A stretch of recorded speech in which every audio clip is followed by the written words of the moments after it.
Wait. Rewind the tape. Hi guys, welcome back to Wait, Rewind the Tape with me, Natalie. And me, Ruth. Woohoo! This week we're going to talk about Top Boy, but before we do that, how's your week been? When did we last record? I can't remember. Over a week ago. Yeah, just slightly over a week ago. Yeah. My week's been good. I'm having. We've had Easter. Easter was like, so I had my dental pain really kicked off on Sunday, and obviously in the UK on Monday everything's shut. The Lord rose and so did your tooth pain. Honestly, how do we not have an emergency dental hospital in every city? I just feel like we could be, as a civilization, a lot further along than we are. Like, in terms of dentistry, yeah. Everything. Like, I'm over it. Like, if I can order alcohol at 6 a.m. on Uber Eats, surely I should be able to go. I thought there were rules about about the times you can order alcohol. No, there's 24/7 alcohol places. They charge a fortune. You can also get 6 as well. Shout out to everyone who I've just thrown off the wagon. Oh, my bad. Sorry.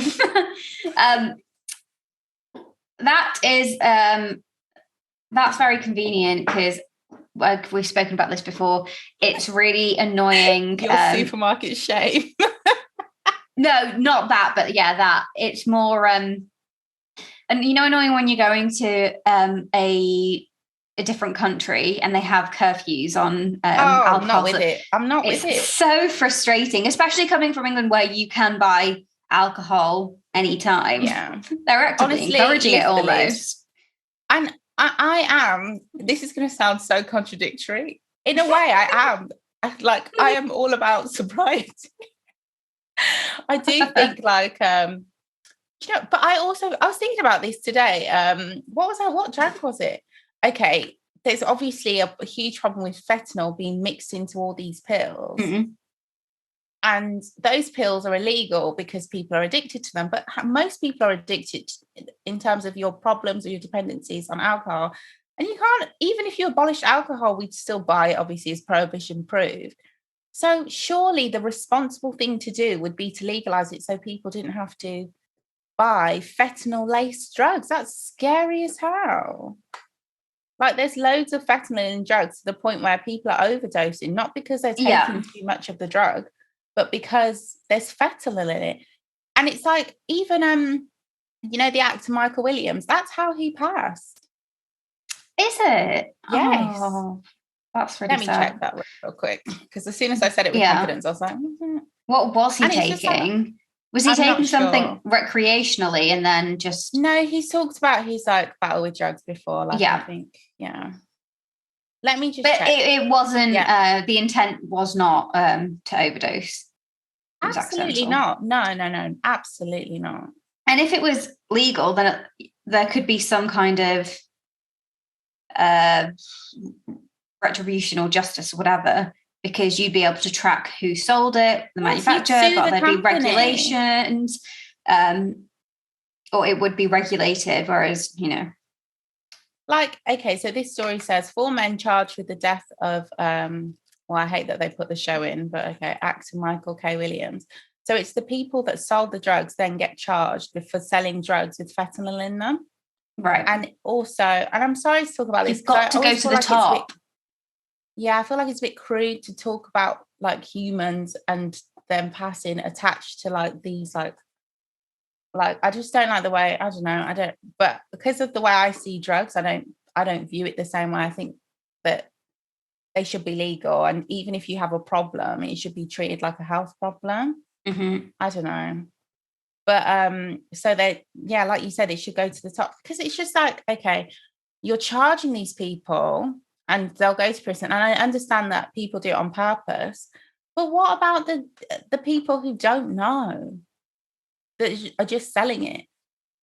Yeah, because they can't get a bloody job, because it's so hard to get a job. Don't turn it's to just the whole drug thing dealing, is a guys. mess. Yeah, but the people who do turn to drug dealing, it's not going to be oh, I can't get a job, I'm going to sell drugs. It's usually like, there is no way in heaven or earth I could just enter the jobs market and get a decent wage. And get paid what you can get paid to be a drug dealer. Not all drug dealers make that much money. I think that's a real myth. But you're making something. Yeah, because it's slightly higher than minimum wage, but it's still, it's I would say, and I, based on my very little understanding of it all and knowledge of it all, it's probably giving you a living wage for most people, like for the average small, do you know what I mean? Small time dealer, like entry level dealer. They're not making millions of pounds. That's for people who are higher up. But when you think about the probability, well, speaking of Top Boy, of you making it that far, it's pretty slim. So yeah. Oh my gosh. I just think it's all so sad, because it's just like people, as soon as they realise how, because this is happening so much with fentanyl overdoses, as soon as that starts to happen, you would have thought that's like a real, like, do you know what I mean? A kind of catastrophe that would be a push to like try and change the way drugs are consumed. But then if you look at the OxyContin epidemic, would we call it? I think so. Yeah, in the States, that was a legal drug. That was a prescribable drug, and it was abused because of the pharmaceutical company lying to people, lying to doctors to get them to prescribe it, and then essentially getting people hooked on it. And then obviously it's a highly addictive opioid, and then that's when the drug dealers can kind of corner in on it, or it's just horrible.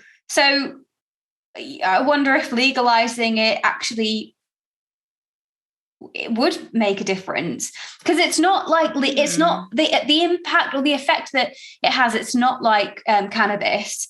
Do you know what I mean? Where which you is can also say the way that that's consumed in London is not good. Like with the amount of people being hospitalized with psychosis, I don't think London has way higher numbers than cities where weed is legal. Of course, but like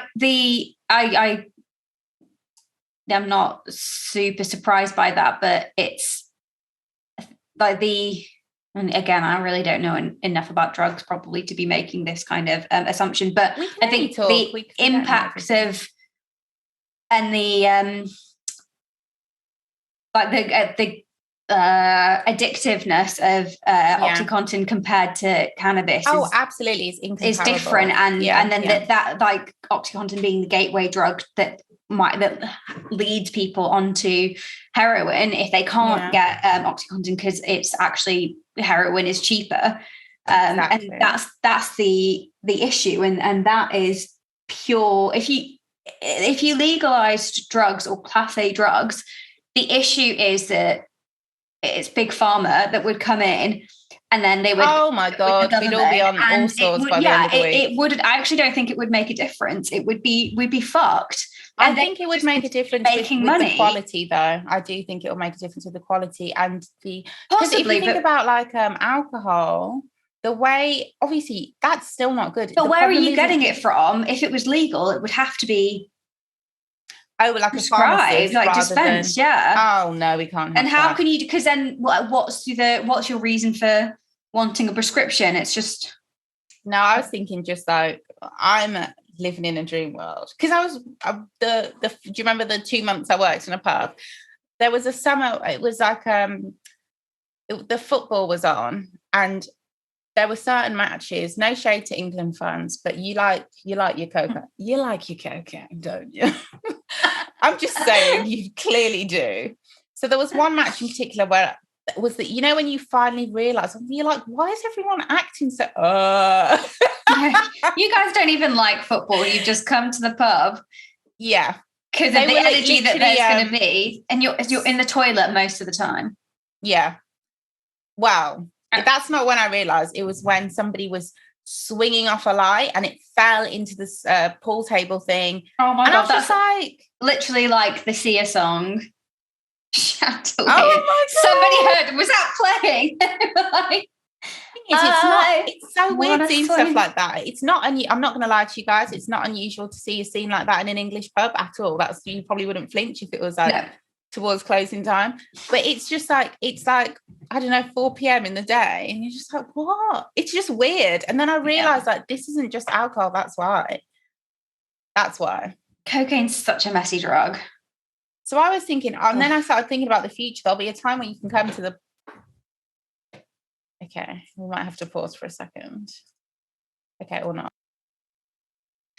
Sorry, there might be a time where you can go into a pub, and having these conversations with me made me realize that will never happen.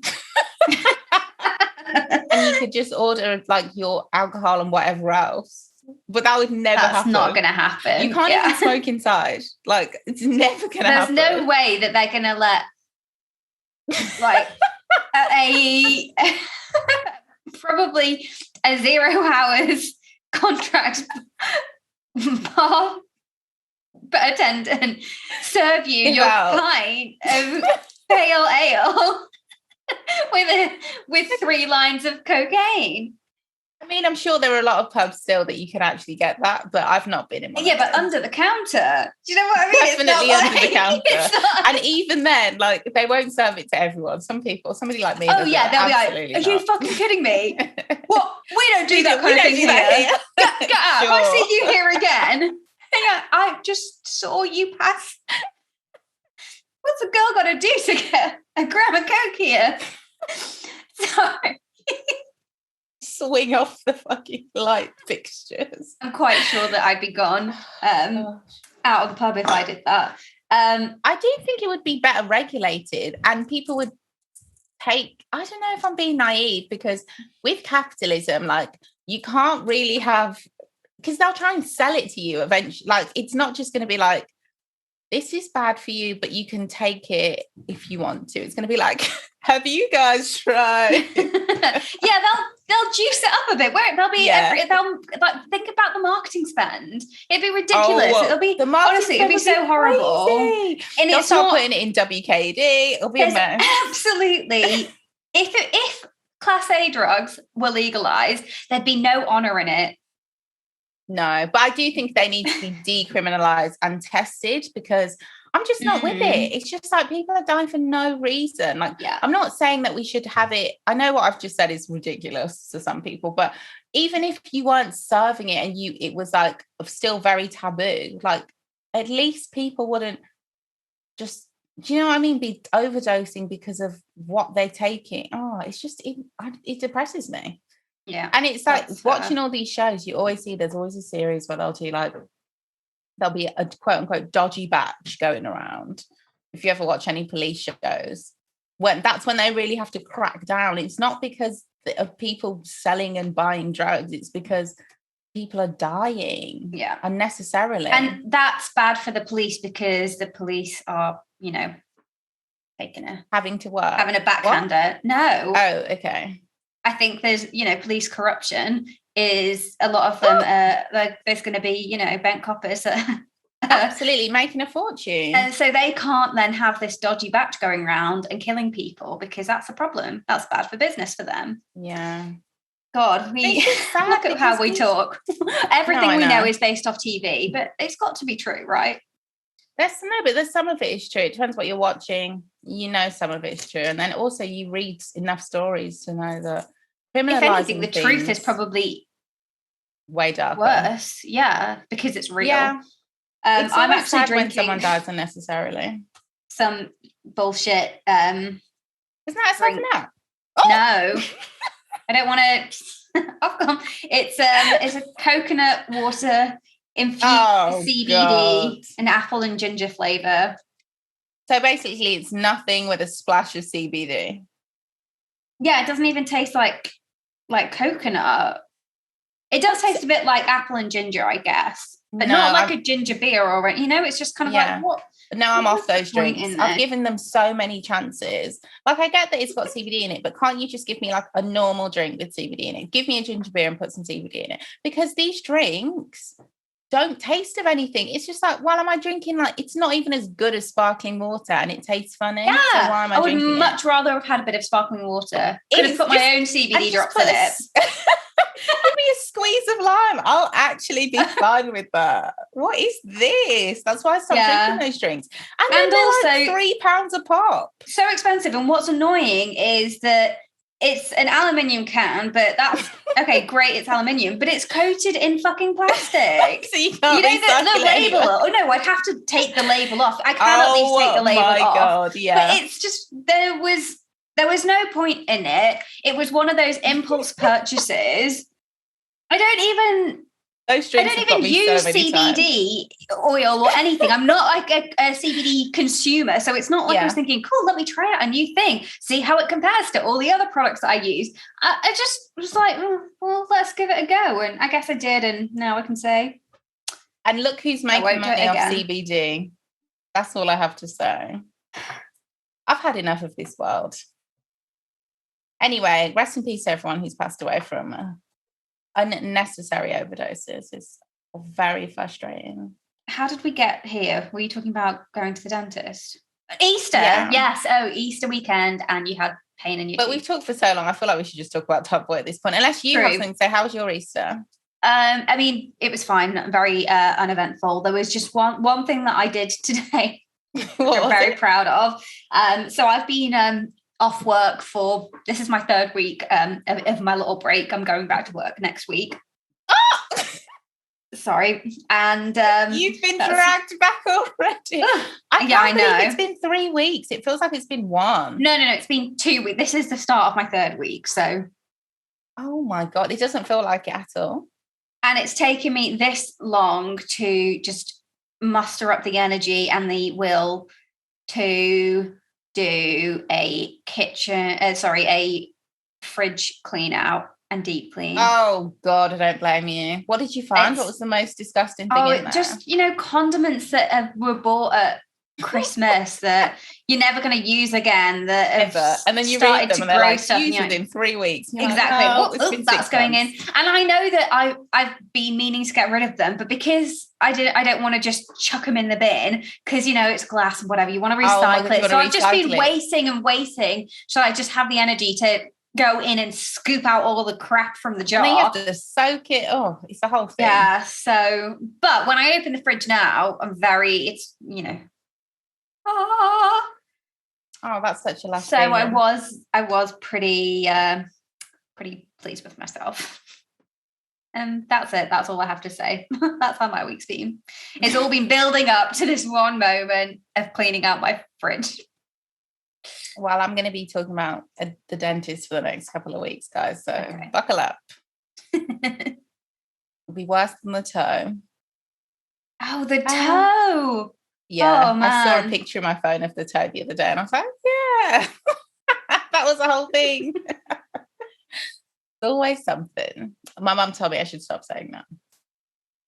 What? That it's always something? Yeah, she feels like... What, you're inviting something else? You're inviting the next thing from the universe? Or... Yeah, or more like it puts like your mental concentration on that rather than on the negative. We should be like, it's and next step it'll be something positive. Not even that, just like I think in her very chaotic way, love you, mum, she's trying to say something which I've heard a few therapists say, which is like, I don't have any recovery time, basically. So if something bad happens, and then I just focus on it rather than like, okay, deal with it, process it, move on. Yeah. You're just like, let me focus all my energy on this until the next bad thing comes along. Which it will tomorrow. Yeah. Drama. Listen, I did not invent society. Society invented me. That's horrible. Okay, let's talk about Top Boy. Top Boy. Can I do a disclaimer? Yes, please do. Okay. I just want to say, first disclaimer is more lighthearted because obviously Top Boy is a serious drama, therefore has a huge fan base. Mm-hmm. So if you're coming here expecting like something deep, prepare to be disappointed. And secondly, obviously, we know that poverty fuels violent crime, and that's all. But we're not here to talk about the serious issues. I'm here to talk about Sully, because what is wrong with him? What is wrong with him? First off, I think I need more more of a recap, not just with Top Boy in general, with every single show. If there's been a year, a whole year in between, and it's not been something that I've just binged, because I really didn't remember what happened in season Me neither, 1. actually. But do you know what? Netflix are amazing in that if you go on Netflix's YouTube channel and if you're watching, doing that. Honestly, oh my God, I love getting YouTube up on the telly. I love it. Before this episode, I was thinking, oh my God, I've not done enough of a deep dive. But so I just got, because they'll do people's stories. So you just pick a character and it will like put together like the essential clips. Okay. They also do like reviews, essential parts of a series. Because when I started the series, it's been so long that I couldn't remember. It's been more than a year, right? Oh my God, definitely. Has it? It was maybe not pre-pandemic, but it was certainly. It was like not pretty soon in. 2020, right? It wasn't 2020. Oh God, who knows? Oh, it was not me reading off Wikipedia when it started. I was like, it was 2011. Obviously not, Ruth. Is it set in 2011?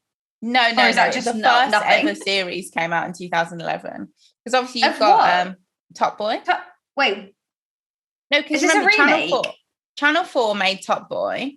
They did seasons 1 and 2, and then they cancelled the show. Oh, okay. So this is seasons 3 and 4. But they really can't legally say that. Yeah. Okay. But the Channel 4 version, it's very similar, very, very, very similar. The major difference is Channel 4 did like or maybe it's still called Top Boy. Yeah.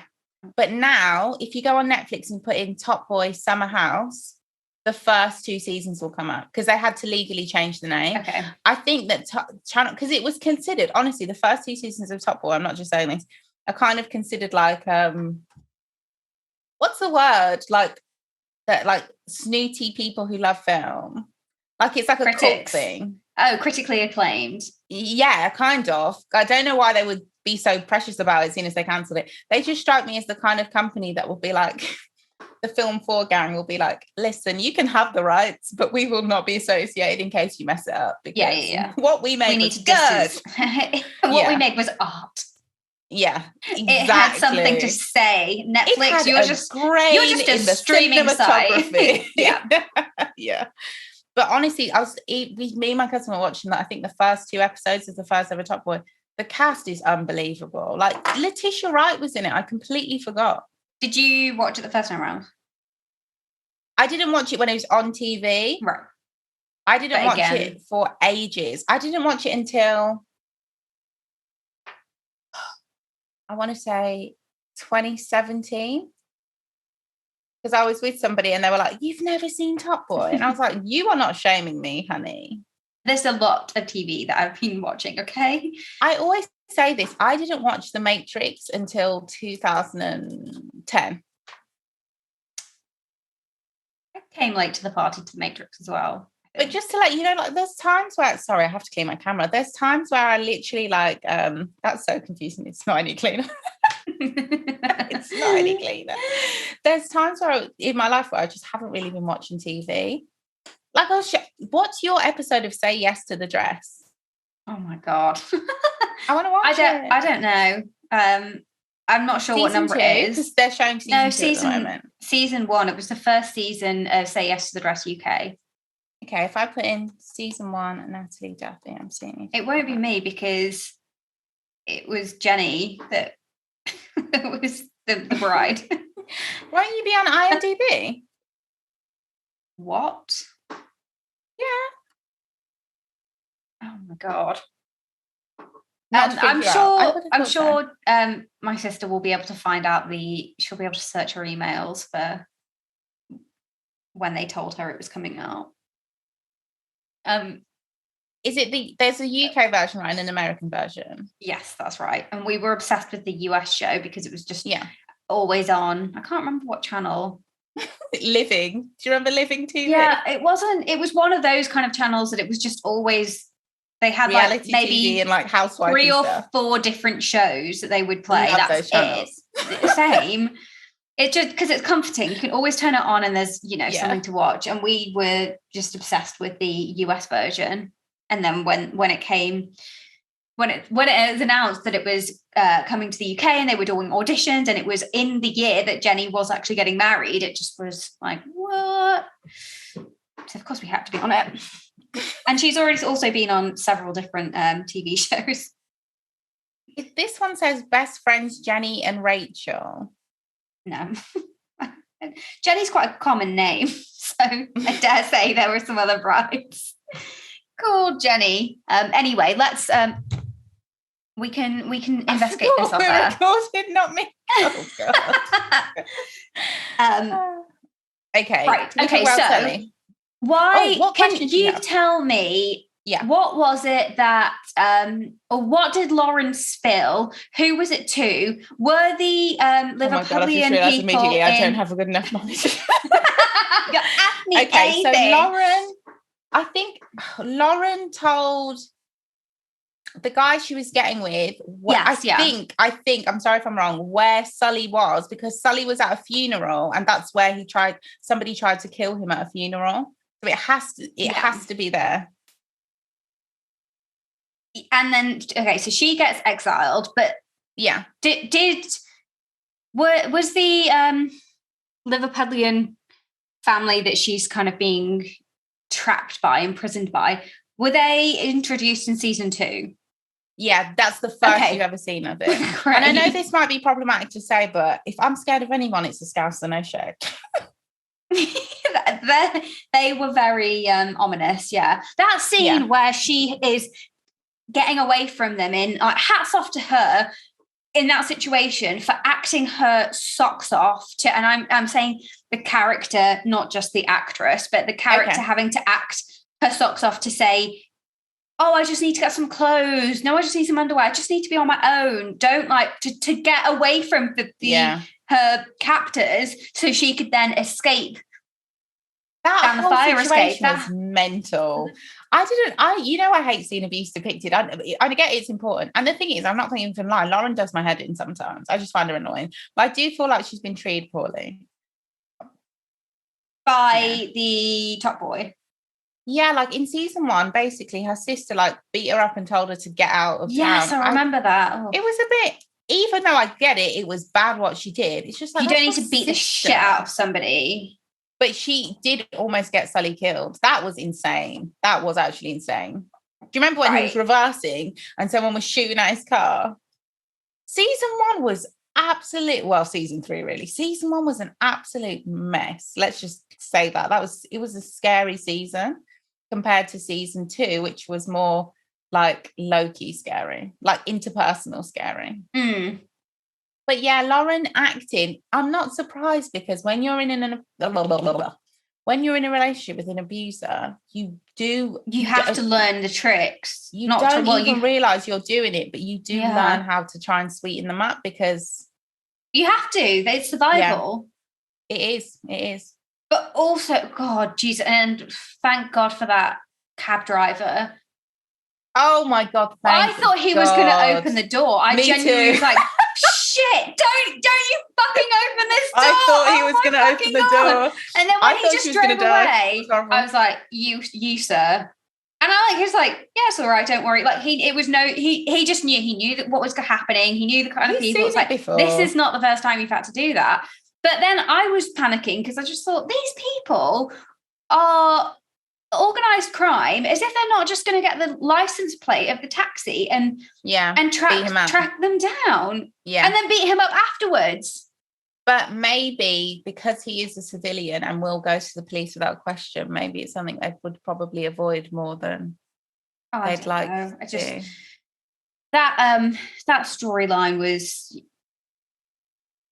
very, very stressful. It was it's for me, it's just like maybe I've never, oh my God, that's what was doing it for me. Like, I can't even bother to explain it, because I feel like it goes without saying, but how could you even, it's just like, that's not even abuse, that's literally torturing someone. That's locking someone in the house and keeping them as like your pet that you torture. Yeah.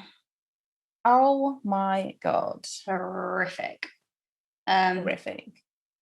But yeah, comeuppance. So. I'm sure Scousers are sick of it, because like obviously, like there's a few cities in England, I would say, if I had to say off the top of my head, like unknown, like obviously London, Birmingham, Manchester, and Liverpool is a big one. Maybe Cardiff as well. I know Cardiff's not in England, but there are a few cities. That's why when Jamie was like, we're going to Cardiff, I was like, I don't know. I don't know about that. But there's a few like cities where things that happen. I feel like Birmingham and Liverpool have did have, I don't know much about it anymore, a reputation, especially Liverpool, of like things just getting out of control. Like just like, I remember once we were watching this. I used to actually live with people from Liverpool, and we were watching this show, and there was these, I don't know, I can't even remember what context it was, but there was this like kid walking around with a machete, and I was like, what is going on?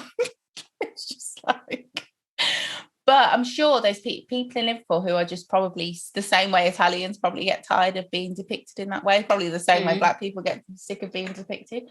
Yeah. But I thought that as characters, I thought they were amazing. I definitely recognized the guy with the eye. Oh, I recognize the main brother. I didn't recognize him. Oh, I want to say Brookside, but could be. Yes. Could be. You get that with people in like English dramas though, that you recognize everyone, but you can never say where from. Never. Yeah.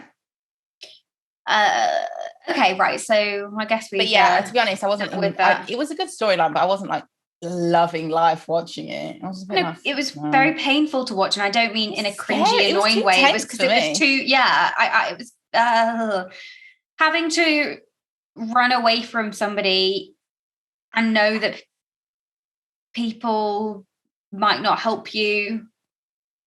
Yeah, and when she got in the cab, I was like, this is great, you did it, you got there. And then the family were still right there, and you're up against a family that are trading in arms, weapons. My god, I know. It's not like you can go to the police. I thought she was going to ask for help in the shop. So to anybody out there who by chance is listening, you can actually if you are in that situation, you can actually ask for help. The person in the shop should really lock the shop and call the police for you. But even so, not to freak anybody out, but that's so common that people's abusers follow them up and down the country. It's so common. Oh, yeah, I didn't love that story. I don't know with Lauren, I know what she did was bad, but at the same time, I was never 100% in the punishment. I just felt like it was a bit like the idea that she has to just get out of town and never. I just felt. I don't really get any of their punishments. Why did she have to leave London completely? Why did people have to get killed? I don't get it. And why is it okay for? I don't know. Yeah, whatever. Okay. What, for Jamie to work for him and Lauren gets exiled? Well, yeah, stuff like that. It's like there's one rule for the guys, or like you get to decide that, and then there is always one rule for and she's not in. She isn't really in the game as much as you guys. Yeah. She's a peripheral character. She's heard something. She's done some silly pillow talk. She involves herself by doing that. She involved herself. Yeah. But it did seem like innocent pillow talk. Maybe I've misremembered it. It didn't seem like malicious. Maybe it was malicious, but I don't remember. Who was she in bed with? One of Jamie's guys. Right. So they were in the middle of a war. That's what led to the attempt on Sully's life. Yep. Which at the time I took very much to heart because I was like, not Sully. This season I could have been like, take him. Yeah. Take him. Okay, and so why does he, what did Driz do? Driz told, oh my God, I was going to use his real name. What's his name in the show? We were just talking about him. Jamie. Where... This is something I wasn't 100% clear on that. I don't remember clearly in my head. But Driz told Jamie where Sully and Deshane were. And it was just, so right towards the end. But I'm sure, I probably might be remember this wrong. I'm sure he didn't tell him because he wanted to. I think, or was it, it was either pride or something to do with his daughter being threatened. I can't remember. But yeah, he told Jamie where Those two were. So that Jamie sent people to try and kill them. And that's what led to them they were basically absolutely screwed after that. And if it wasn't for Jamie going to prison, they would have just been basically out because they would have lost the war. And the thing is, at the time, they were the underdogs, and I always root for the underdogs. And obviously, I've been watching them since season Jamie? 1. Yeah, not Jamie. You think Deshane? Deshane. Have I changed his name? Deshane. Deshane and Sully. So they felt like the underdogs. Yeah, in season 1, yeah, for sure. But not super underdog. No, they were, because Jamie was absolutely. Jamie had them on the ropes. Who came out of prison at the beginning of season 1? Was it Sully or Sully. Deshane? Sully, yeah. Just Deshane had gone to Jamaica in hiding. So at the end of the original, yeah, that was hard. I'm having PTSD flashbacks from season 1. No, season 1 was, I would say, the most violent and scary. And I did notice in season 2, this, maybe I'm wrong, but did you notice in season 1 it was all mostly at night, and in season 2, this season, it was mostly in the daytime.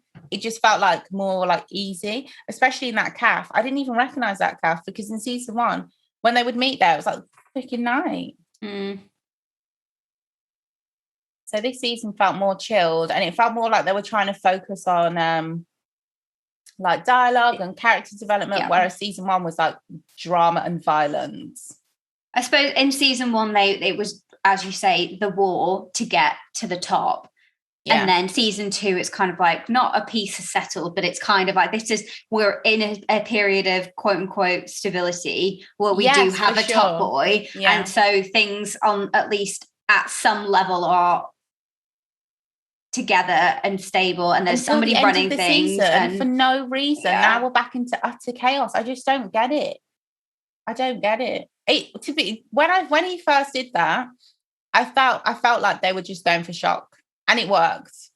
It did work. That was horrible. So at the end of this season, and I really thought that the way that it was shot, it felt like it was this is just the end of the actual show, not just the end of this season.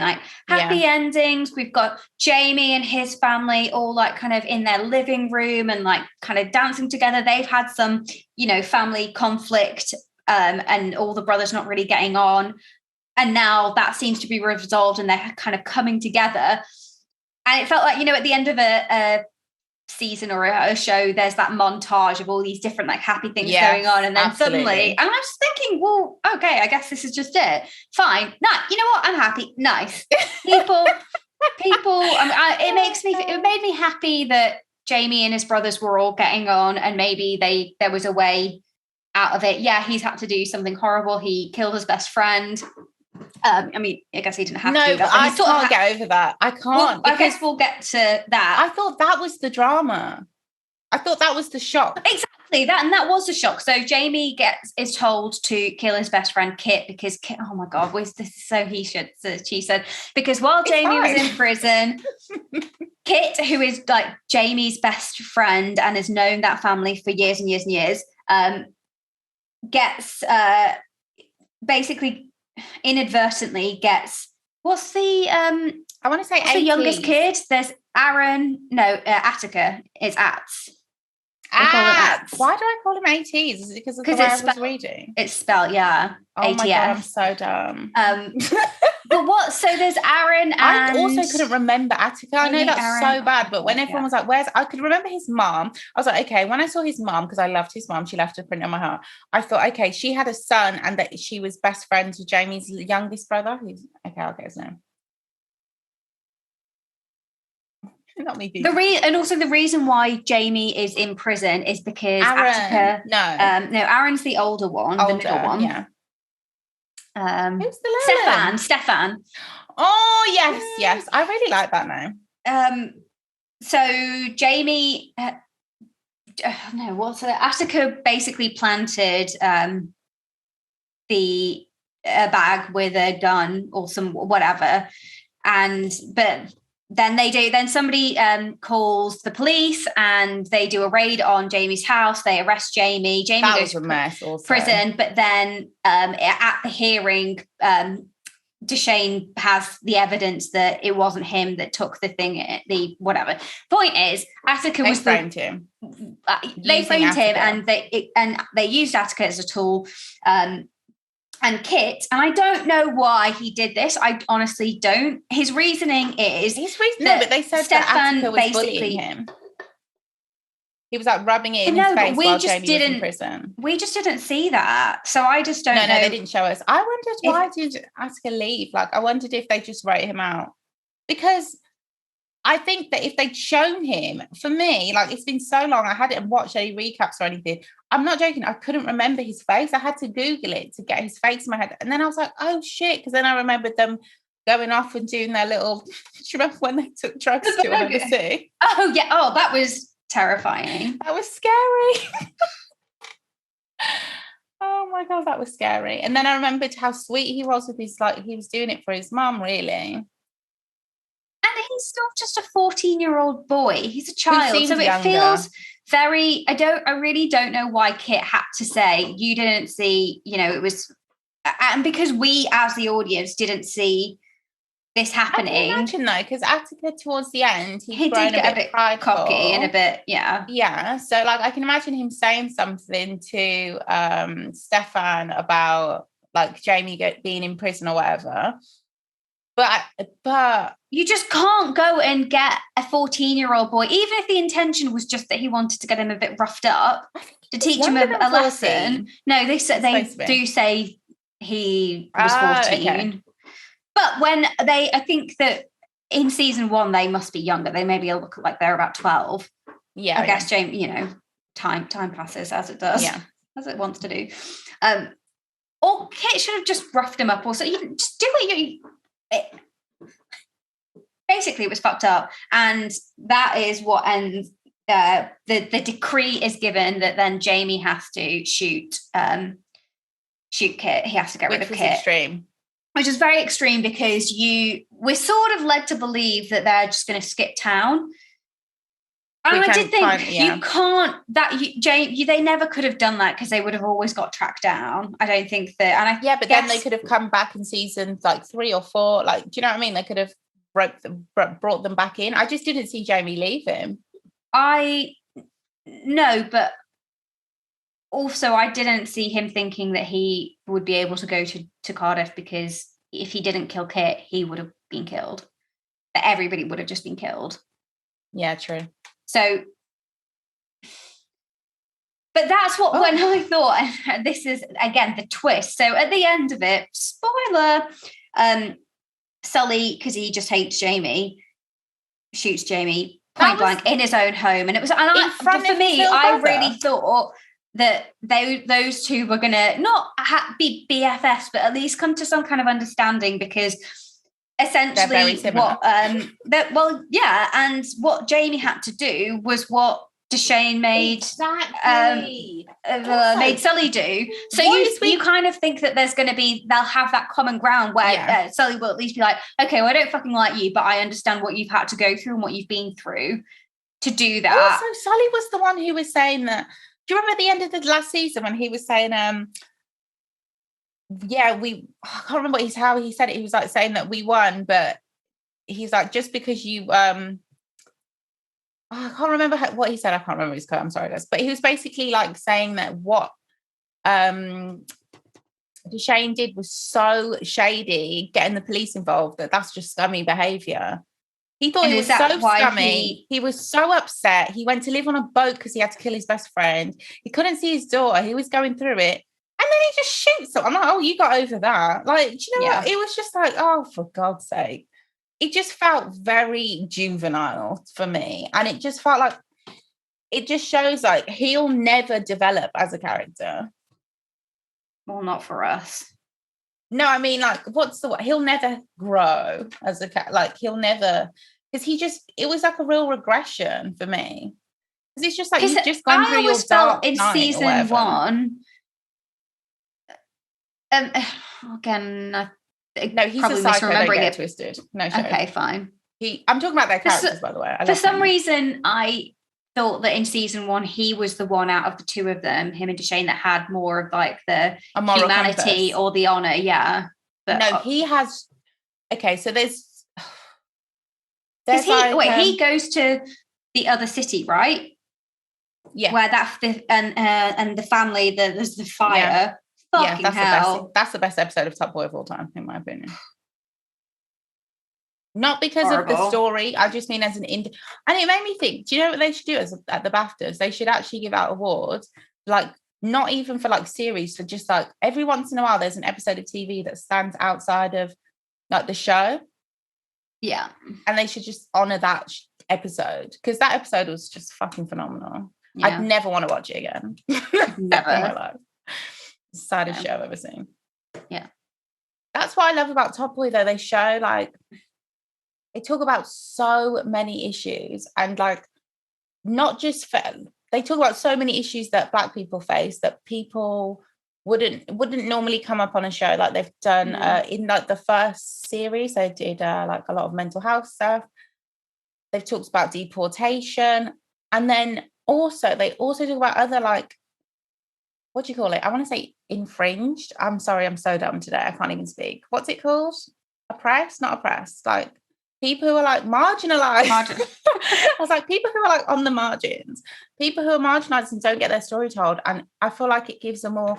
The good thing I think the good thing I like about British TV sometimes is when you get a good show, they kind of like debunk this like freaking, what do you call it? Like myth of England being this like glorious place where the streets are paved with gold, and just show you what people are really like and how English culture treats people. Mm-hmm. And that's why this show is kind of good. I know some people didn't like it last season when it came back. I know it because I think last season was so violent and people were upset, because not everyone, but you'll always get this with any depiction of quote unquote gang life. People will always be upset because they feel that it stereotypes the group that they focus on. But I don't know, I feel like these shows tackle things that other shows don't.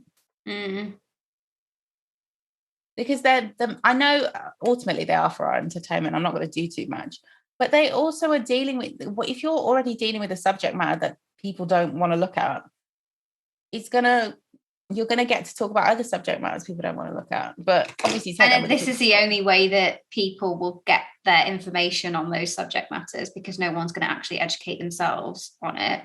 Which sounds silly that we're all getting our information on TV. Well, yeah, true. All people focus on all of the bad things and the outcomes of gang violence and gang crime, but not any of the inputs. Yeah, exactly. And maybe what their role in it is. And then also you'll get this image. Like, I feel like it kind of debunks stereotypes, because if you look at somebody, I know that's a while, as soon as I said it, I was like, okay, maybe that's a bit much. But like, Attica is a great example. Like, this kid, he's a good kid. His mom loves him dearly. She's a great mom. But look how that all ended. Look how that turned out. And Jamie, again, he's not, I'm not saying he's this like sweet, lovely young man, but he ultimately is just trying to provide for his brothers. He has those who have nobody else. And now he's gone. And he's not trying to get them into the same business. He's trying to provide a better life for them, and like saying, do your homework, be educated, so that you can have opportunities that I beyond this. Yeah. And he was clearly resentful, because at the end of the day, he's lost his childhood. Yeah. He was very resentful. And some of the stuff he was saying in this season reminded me of the conversations we've had about when no one asked you to do something and you do it, and then you're like, say thank you. They do say that to him, right? Yeah. Isn't Aaron word for word, well, not quite word for word, but is very much how, yeah, like, we didn't ask you to do this, but now you want us to be all thankful and grateful to you. You're actually ruining our lives. Has the right to be angry, because he was the one in a prison cell at the end of last season, and that really broke my heart, because I hate seeing people get a criminal record for no reason. I'm lying. I hate seeing Black people get a criminal record for no reason. It really pisses me off. Because it's just like once you're in, it can ruin your life. Every time you go for a job, you have to state it. So when obviously Jamie taking the fall was the right thing to do, but I didn't think he was going to be able to. For some reason, I thought that was it, but it wasn't. He should have stayed in prison. Do you think he should have taken the deal in retrospect? It's not funny that you have to. He'd never have. He would never have been able to. What do you mean? Like outside? No, take the deal. I mean, he took the deal and he came out of prison. Would you, in retrospect, should he have just gone to prison instead of coming out? What was the sentence for? Well, it's the UK and he's black, so he would have got the maximum sentence. Okay, sentence for firearms. Why are they called firearms? Because there is an extension of your arm when it fires. 10 years. He was young. I think that he had to take the deal. Well, then I guess because his brothers were at a pivotal point. Exactly. He needed to be there for his brothers. They're at that age where they're on the crossroads. So it could either go really great or Aaron would have then had to step into that role, and whether he might not have gone to a life of crime, but he'd have had to drop out. He would have had to get a job. Shit job. Yeah. And so there wouldn't have been any chance of or the chance of breaking the cycle would have been massively reduced. Decreased. I see what you mean, actually. And for all we know, they would have taken because Aaron at the time was still in school, right, doing his A-levels. They might have taken his brother into care. Yeah, probably. He would have probably gone into the system. Oh no, Aaron was at university. Not last season. Yeah, because he was going to there. He was studying English, wasn't he? Right? I was doing his A-levels for some reason. No, I think he's a bit older than you think. He's like 20. Yeah. I thought he was 18 and this season he was supposed to be 20. I don't know though. I thought this is such boring. Stefan is probably my favourite character 20. Though. He's such so a sweetheart. endearing. Oh my God. Doesn't deserve it. He's been through so much. You can't. How could you, Sully? How could you kill a man in his own home in front of his baby brothers? After you were crying all season that you couldn't see your daughter, please. After he's done what he was told to do and broken his own heart and killed his best friend. I just think even if he'd killed him outside, I would have been pissed. But killing him in front of, seeing somebody you love get shot in the head at any age is like severely traumatizing. But like as a child, your brother, you will never sorry to anyone who's like on the healing journey. You can, obviously things get better, but like that is a scarred for life moment. You have PTSD. Yeah. Sully, you piece of shit. And you're a grown man. You are a grown man. You could have got over it. You really could have got over it. You could have sucked it up. Like some people will be like, it's the rules of the street. But I don't know anything about those rules. Change the rules. Be the change you want to see. How about that? It's just the fact that he spent the whole season sulking because and I'm not saying sulking to reduce it, like killing your own best friend is a lot. I was like, why does Shane keep making people kill their best friend? What do you think ultimate test of loyalty? I was just going to say, let's talk about Shelley. So I think it felt a bit clumsy to me, to be honest, because I was like, definitely felt like a comedy. But I did find it funny. Tell me in what world it just wasn't convincing to me that woman, that old white woman, and Shelley would have been friends in a past life. Have you never had I've definitely had dodgy neighbours who I've not been sure about but have won me over in the end. I thought that it was going to be more along the lines of a weird like foster care story. That maybe she. Yeah, exactly. It would have been. I don't think there was just. No, I don't know either. But and I guess they just needed to, all that storyline was doing was essentially showing us that Shelley had a life before all of this, kind of like she understands Deshane, that's what it is. And also kind of the sisterhood of Drizz's wife, partner, girlfriend. And then kind of just who being there for each other. Enjoyed as the character. Oh, I thought she was top notch. And also, I want a spin-off, like a comedy spin-off of Shelley's Shop. How funny would that be? Yes! Where every week it's like a new calamity. That would be so good. Where it's like a really dark comedy.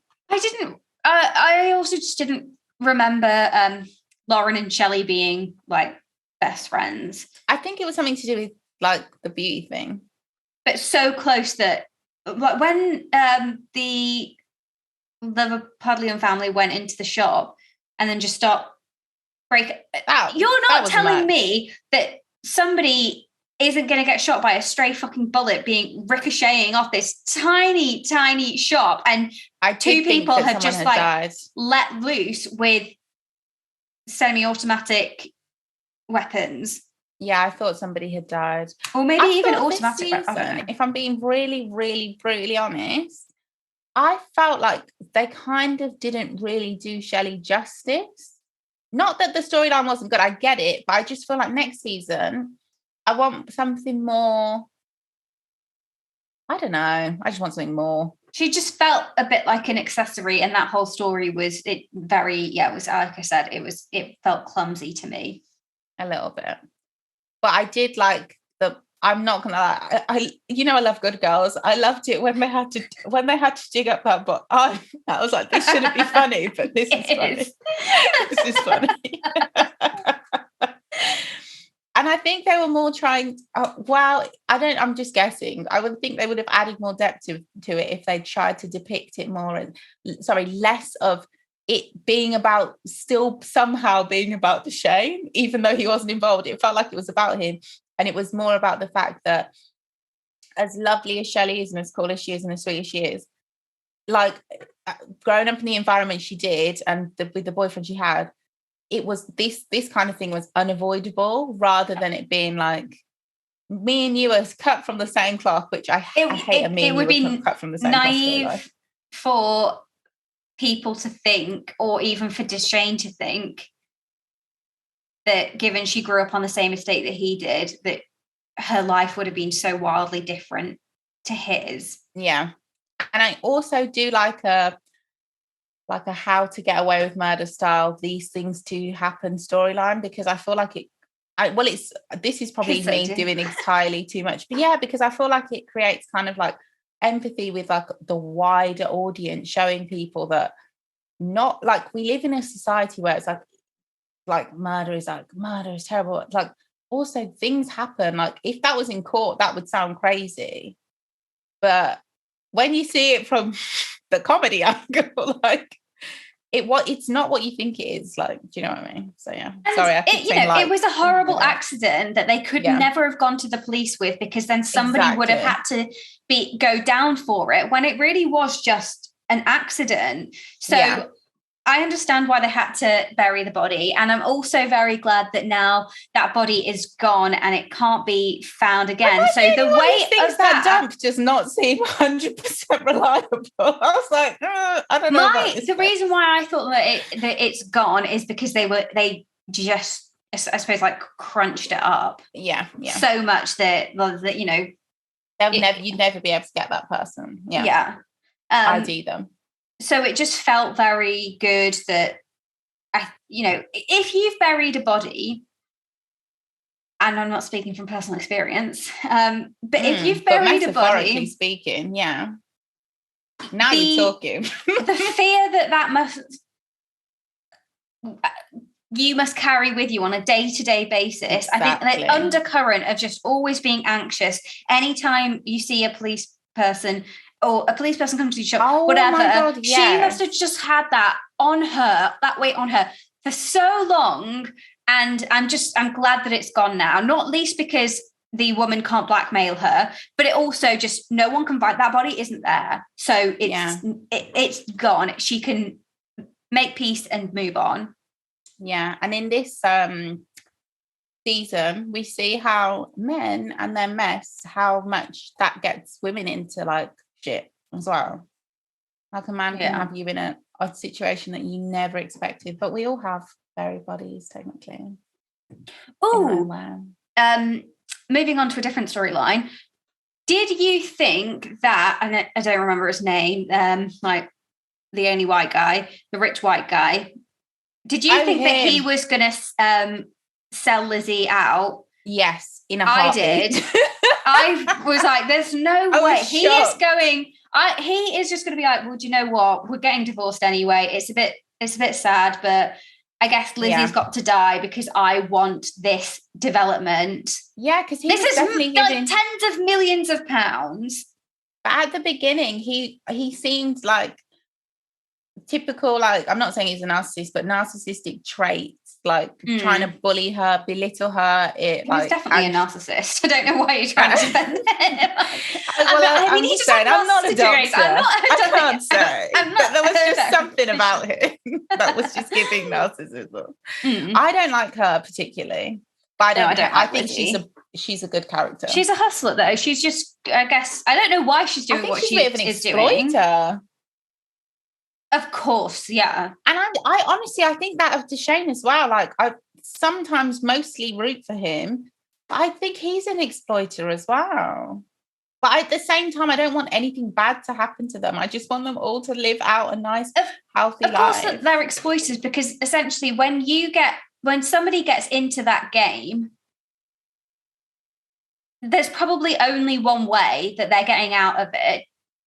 Deshane, I just can't see him just letting people walk away. So you're always exploiting people because people are always living in a sense of fear of, well, like, I can't, this is it for me. I can't do anything. Like, what's his right hand,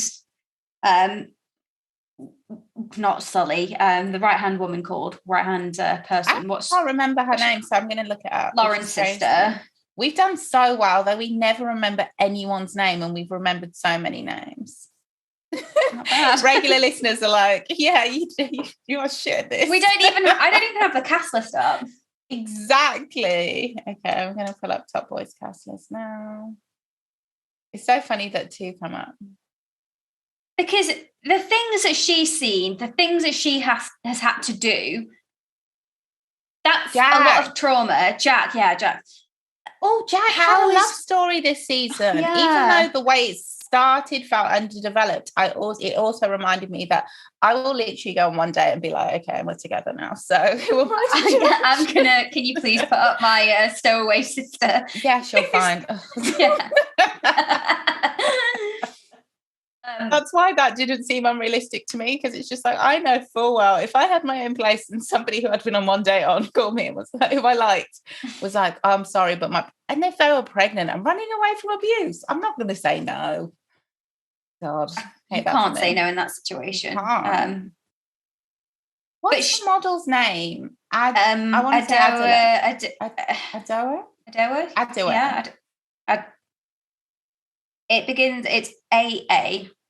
Her initials, right? She's stunning. She did well.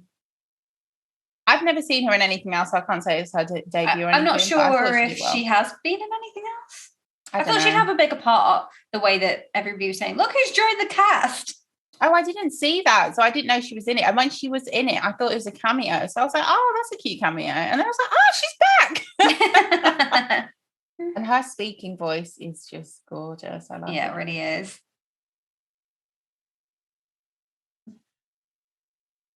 But yeah, we're going back to Jack. I thought the police were an anticlimax.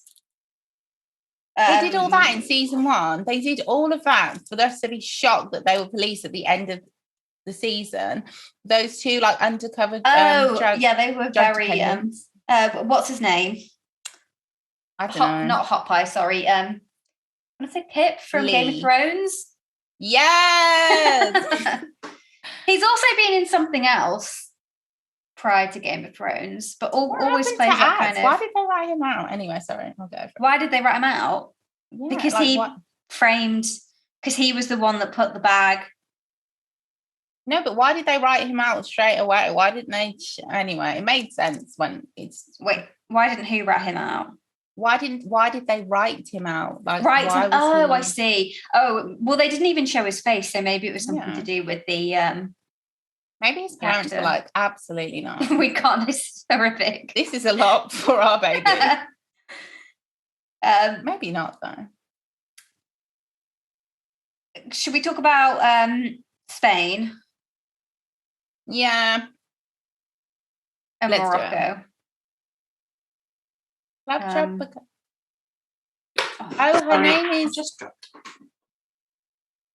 Go on. Her name isn't what I thought it was. Sorry, talk about Spain. This is let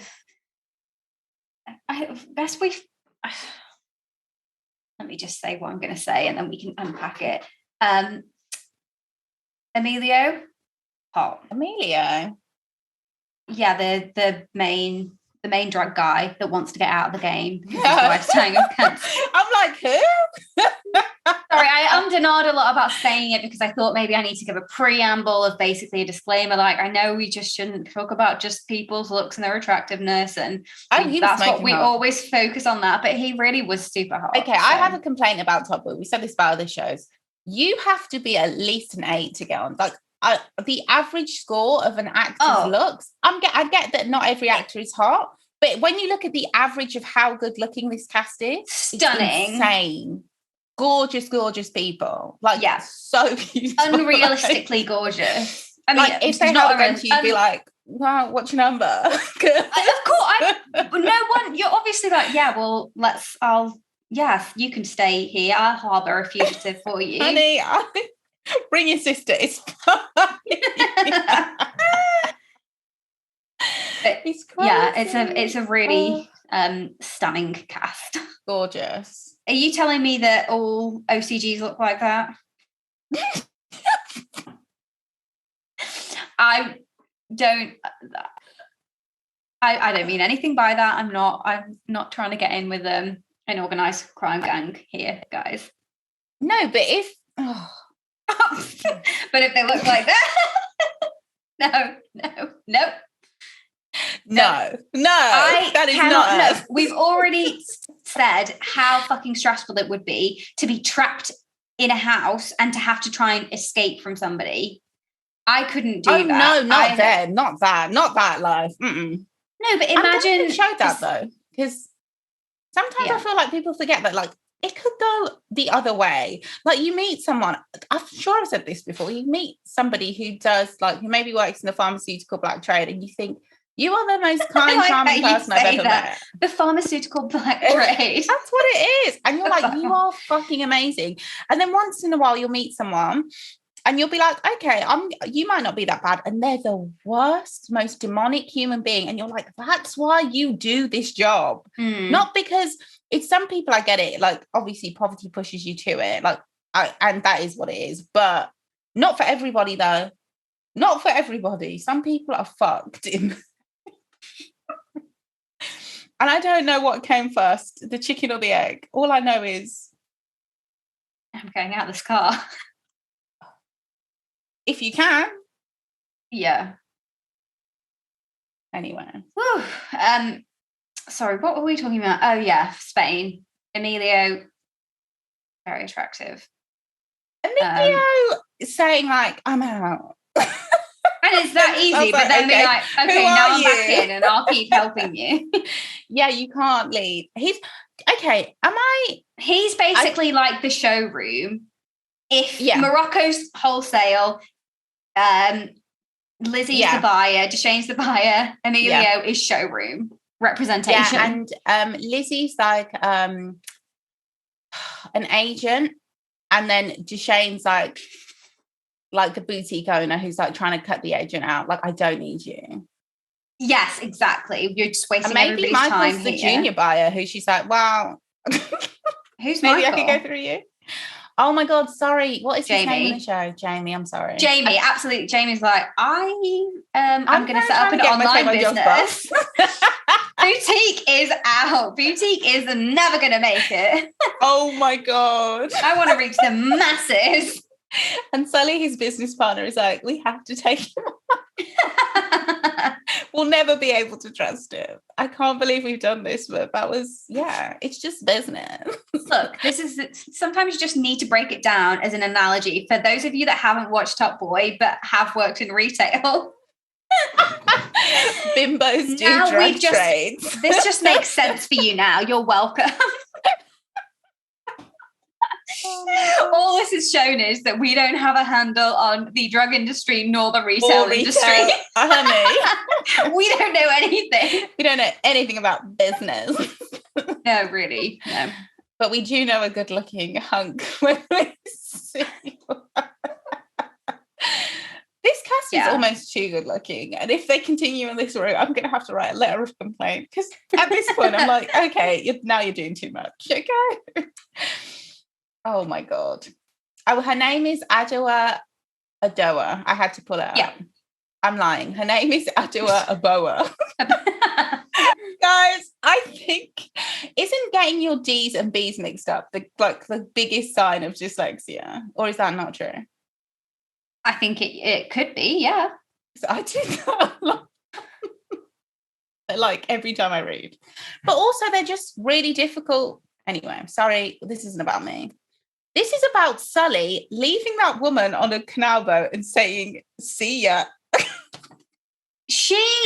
That was cold. She had been trying. She was really playing the long game with him. No, but the thing is, her character was like, I'm just a laid-back, cool girl who, I'm European. If that was me and somebody said, see ya, I'd be like, I'm just trying to get... Yeah. She, like, her whole character was her just being so chilled. She was very giving, like, a manic pixie dream girl. I don't think that I would let I wouldn't have let Pebbles sleep in my houseboat while I just went to stay with my cousin. Oh, I thought she was going out anyway. I don't think she was just going to... I think she said, sure, you can stay here and I'll stay with my cousin for the night. Okay. She was, on her knees. No. Okay, let's reframe this. Your neighbour Sully looks could like have gone that. to Bath. Sully could have just gone to Bath with her and not killed Jamie. He wouldn't have left his daughter, though. Bath is not the other side of the world. It's not that far away. If anything, he's got more of a... It will be easier for him to see his daughter because he'll be going to Bath, having a nice time, clean himself up, and then his ex-partner, Taylor, I think she was called, would have been like, sure, you can see. Yeah. I always wondered, how did these two end up together? Not because she's so beautiful, because let's be honest, Taylor is gorgeous, but because she just seemed like, let me not do that. I've ended up with men that... Right. She was just like about that life. Not even that. She just seemed like very like clear in her vision of, And I am not normally on these shows, somebody not being able to see their child pulls up my heartstrings. But in his occasion, I was like, I get it. Like, they attacked her house in season 1. That was like too much. Like, you cannot have people running into my house with guns. No, sir. Even if I was alone, let alone if I had our child in here, it's a no from me. So him not being able to see his daughter made sense. Had we seen Pebbles in season 1? Never seen Pebbles before. Right, yeah. At one point, I feel like they introduced characters in a way that I was like, had we already like the Liverpool crew, Pebbles? I'm like, this. No, this is the first season where they were just bringing strangers, because last season was like the first, like there was like the return of Top Boys, so they were like introducing new characters, but also like old characters. Mm-hmm. But this time, everyone was a new character who was coming. A lot happened. Now we've talked about it. I thought we were going to spend the whole time talking about the fact that Sully said, see you later to that woman. Honestly, when I saw that, I was just like, that's when this was after they'd smashed, right? Yeah, absolutely. That was a cute sex scene, though. I wanted more, obviously, because I'm disgusted. Yeah, we didn't really get much of it. Yeah, after all that, you're just going to give me a kiss. Okay, sure, fine. But Top Boy's never been about the sex. No, it's not. It's not. So if you guys, if you're going to Top Boy for sex, don't. Go to Bridgerton season 1 instead. We can give you the timestamps. Oh my gosh. Yeah. Actually, Netflix's YouTube video probably has a montage. There used to be a website when I was a teen that had all of the best sex scenes from films and TV shows on it. It's gone now. How did you happen upon that? Was it a Google search or was it a well-known thing? What? Absolutely Google. Top sex scenes in movies. I think so. Or was there a particular one that you were after and then you happened upon? It was one of the two. I think it wouldn't have been a film. It would have been from a TV show. Me being like, I want to see that again. I think I need to see that. We've got to remember that this was pre like the popularity of streaming shows where you had to, streaming services where you really had to dig and find. There was like, what were like TV.com or so, these couch potato, whatever it was couch called. Potato. Yeah. Sometimes you really lucked out, but other times they had some real shit links. Yeah. And so many pop-ups, you're like, it's not worth it. Probably infinite viruses. That's how all of my information's got onto the dark web. You watch Snowfall? I feel like I've asked you this before. No. Okay. It's like it's a 80s crack epidemic drug show. Oh, okay. I still need to watch The Wire as well. Watch Snowfall before you watch The Wire. People, you know, The Wire fans are like a cult. They'll be like screaming, "How could you say that?" Yeah, I just feel like The Wire is like, oh my God, so hysterical. Like they're crying and they're being sick all over themselves, asking why. How I could say that. Your hair's grown so much since I last saw you. Is it the sun? I don't think it has. We saw each other like 2 weeks ago. Like 1 week ago. Not in a week. I swear to God, your hair's grown. Yes, it has. That's so funny. I love that top also. I like that we're both wearing statement prints. As they would be described by an e-commerce company. I'm obsessed with this. It's actually a gym top, but it's like the same print as my. I look cute when I'm working out. I did actually work out today. I'm not just wearing like a athleisure for doing my errands. For going to the garage. Oh fucking hell! How was that? No, it was absolutely fine. But I dropped the car off. It only needed a little tweak on I don't know, whatever. Dropped it off at 8:30 in the morning because they'd said when I booked it in, just bring it as early as you can on Tuesday.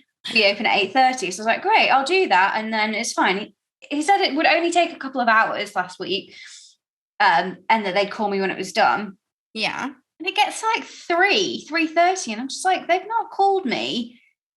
It's not taken that long. So I walked down and they're like, yeah, no, I think it's done. We just need to get the receipts. Just stupid. It's just annoying. Like, so it's just been sat on the street. You've already finished with it. Why did you not just call me earlier? Because those kind of places, like their job, like your job is like your skill, not like you're not like doing operations as well. That can wait. Very much. It's not customer service. It's not. They're lovely. It's not like they were rude or anything. But you're right. It's kind of we'll do our job. There's no one there to do that. That's done. Yeah. And they're not then like, let me call up and make sure that the person knows. And it's not like there's ever someone at reception to just do all those things. Remember receptionist? Oh! She wasn't a receptionist. It's like, yeah, she's also a mechanic. She's a hustler. She's doing like everything. She's probably doing the bookkeeping, doing this. She was on the phone when I was there. Always. Just like, she's talking to the suppliers. It's always like that. Yeah. This is a 3-man operation, honey. We'll get to you when we get to you. Yeah. As far as like jobs go, it wasn't a biggie, you know. It's not like they need to call you up and say, right, well, this is what we've got to do. We need to get parts. So it's very low, small fry. Small fry. Speaking of fries, I would love some. Delicious. I had chips earlier, but they were just not really hitting the spot. I feel like we did Top Boy justice. Not in the way that we really talk about usually do, though. where we His actually. Mum. Oh, and also just the whole Summer's House debacle in general. Yeah. His mum particularly, though. Heartbreaking. That's another thing they tackle, gentrification. There you go. The lack of social housing, a breakdown of communities. And it's just the fact that they're turning utilities off. That's fucked up. Yeah, that's bad.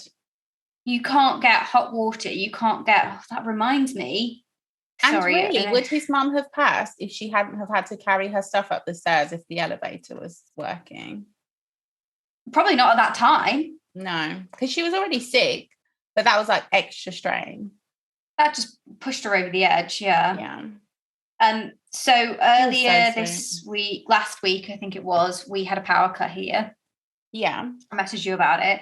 And it was like watching TV, it's kind of like 11 o'clock, and then suddenly everything goes out. Looked on the street, no lights on the street, no lights in the house. So it's obviously just power cut, but it just feels so personal. But you kind of feel, on the one hand, I'm thinking, okay, this is like very normal in some countries. Not that I'm saying it's right, but it is normal. Like every day at a certain time, usually, like in India, there's probably a power cut, and it's kind of an annoyance and an inconvenience. But here, I've had this sense of also feeling a bit like unsafe.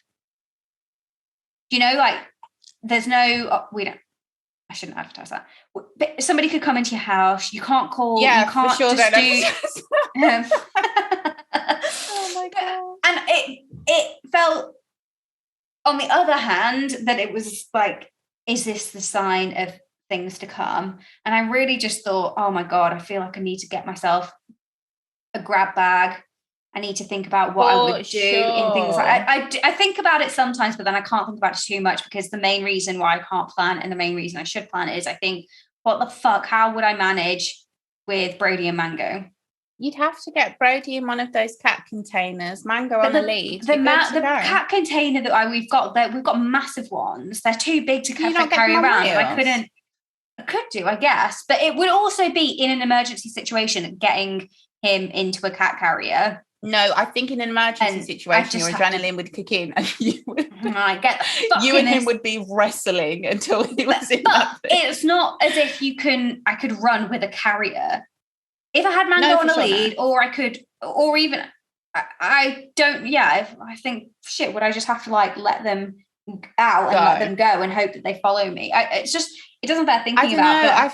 I don't know if you could. You might have to get, because you can get cat leads. It's just no one uses them. You could just get. I tried to get him on a harness once. No, but also remember, it's not like Brody and Mango get on, so I couldn't be like, let me get you on a lead and let's walk together. Yeah, so it's just a nightmare on all fronts. So yes, when I was listening back to last week's episode this morning, and we were also talking about apocalypses.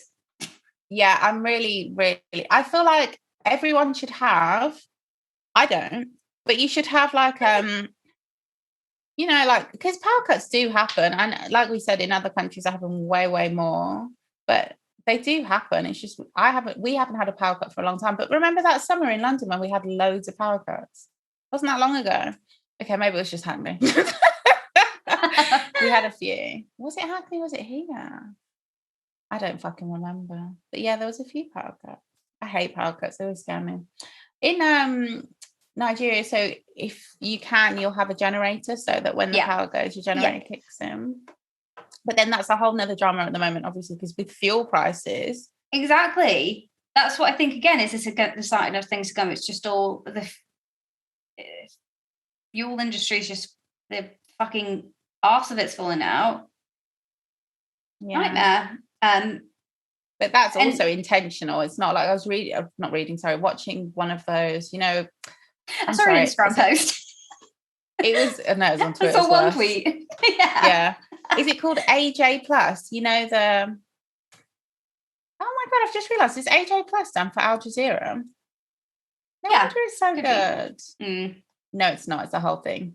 So AJ Plus is like an independent site. So they do like they'll break down like a big news story for you with like kind of context so you can watch it. Yeah, they're quite good. I would recommend. And they were talking about the oil crisis as it is, or sorry, fuel crisis in America, and comparing it to Saudi Arabia. And it literally is just because fuel is completely privatized. Like there's no the average, I know we're talking about America, but I think it's reflected in other places as well. So the average price that a citizen is paying, they're competing, when they're buying gas, they're competing with a global price. There is no localized price because it's completely privatized. So all of these things are avoidable. And the way, I just think it's so funny how you never get context on the news.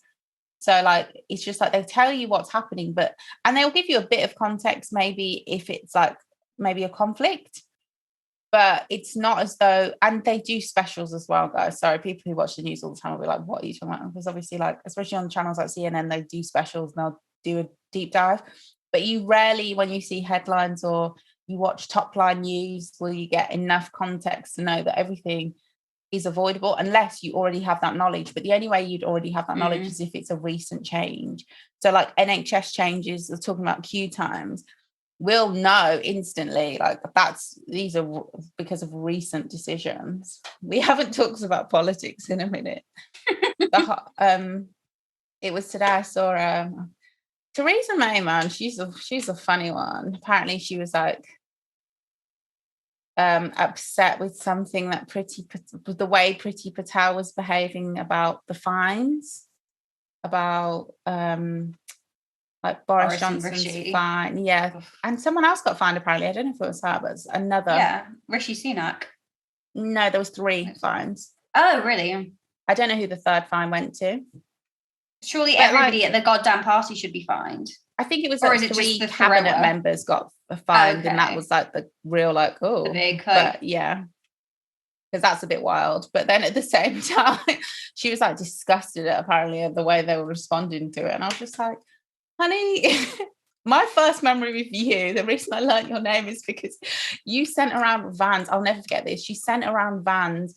Like if you know someone who shouldn't be here, like deportation vans, call this number. And have you seen the whole Rwanda thing? So have you seen it?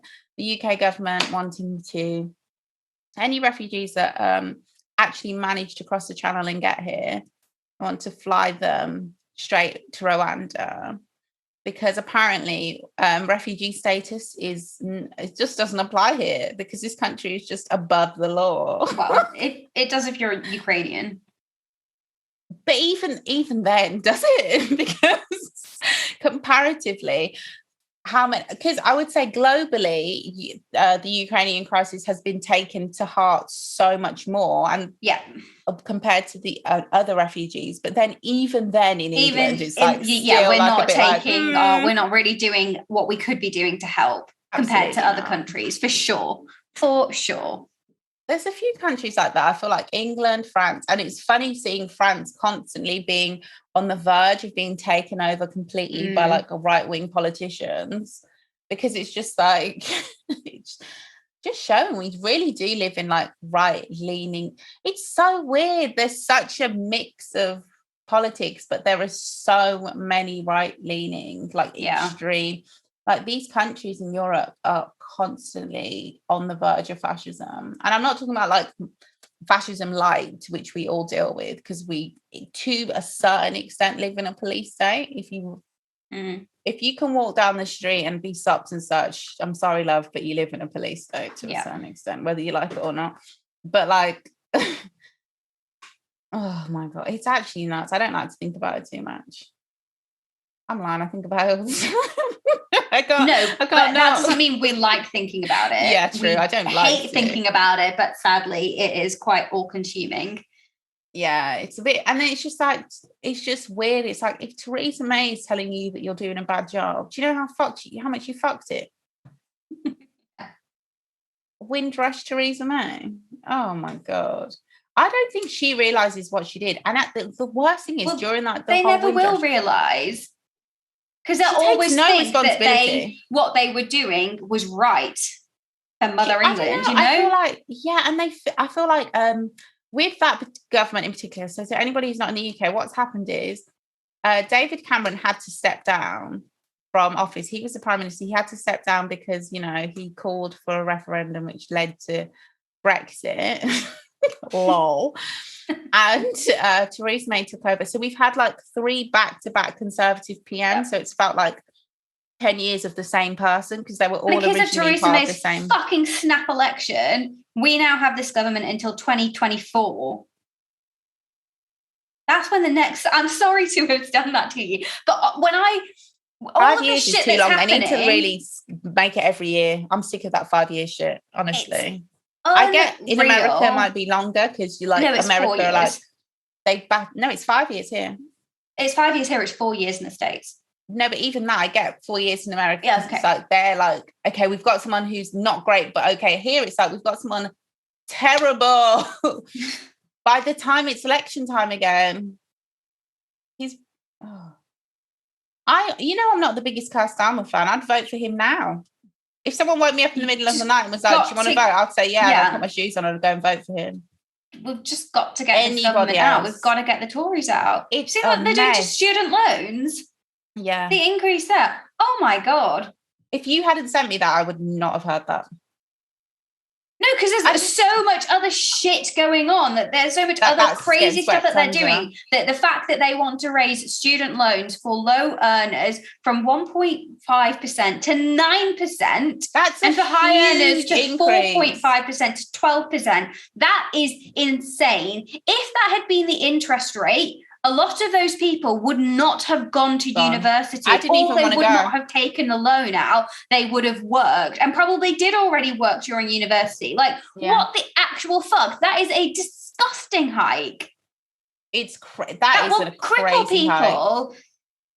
People will take out loans, or actually a lot of people will be in a situation where they can't even take out a loan because they wouldn't be given a loan. They wouldn't be granted a loan. So they can't take a loan out with a slightly lower interest rate to just pay off the student loan. So this will fuck people. So to anybody outside the UK, because in the UK every country has different rules basically, but in England you used to take out a student loan to pay your fees, but it's like it's not ideal, but it's a super low interest loan. And then when this Tory government came in, and you could also take out a loan for maintenance. Yeah, and you could get grants as well. So if you're from like a low income house, and it was like a reasonable threshold. So it's not like you had to be, and it was staggered. So it's not like you had to be on super low income. You could get a grant. But since David Cameron came in, he basically hiked the yearly fee. So uni used to be around $3,000 a year, and it became $10,000 a year. And that it used to be free. Yeah, but that was many decades ago. But it was about still free in Scotland, 1,000 for my sister. Then for me, it was like around 3-4, and then for my brother, like 9-10, and God knows what it'll be for my youngest brother. Yeah, my brother is currently paying that. Disgusting. And then so on top of that, they're trying to get rid of the low interest. So basically, the problem in the US the reason people want student debt cancelled is because they have relatively, I would say, extremely high interest loans compared to us. So for our interests to get increased, and I know I say like it's a low interest loan, but when I look at the letters they send me, I haven't looked at it in a long time. That interest can, like, you can't even look at it because you just know you'll never pay it off. Basically, they take even it with mine, yeah, for sure. Yeah. I feel like I've not really actually made a dent in it. I've just You can't. So basically the idea is you take this loan out and you pay it for the rest of your life, and it goes straight from your paycheck proportionately to what you earn, and you just accept it. But it's a better situation compared to other countries where it's just like you're crippled with student loan debt. And so if they take the interest up, and taxes have gone up, national insurance has gone up, everything's going up except for wages. Even unemployment's going up. The cost of living's going up. Everything's going up. My blood pressure is going up. Oh God. I mean, can you not just claim non-dom status? What does that mean? non-domicile. That's what all these fucking MPs and MPs' wives, that's what Rishi Sunak's wife has been. That's how she's evaded paying tens of millions of pounds in tax, because she's claiming this is on earnings outside of the yes UK. Okay. Because all of these when I hear super dom, wealthy I Tories, think sex. Sex. Sorry, you're like non-dom. Okay, what is that? No, get into it isn't.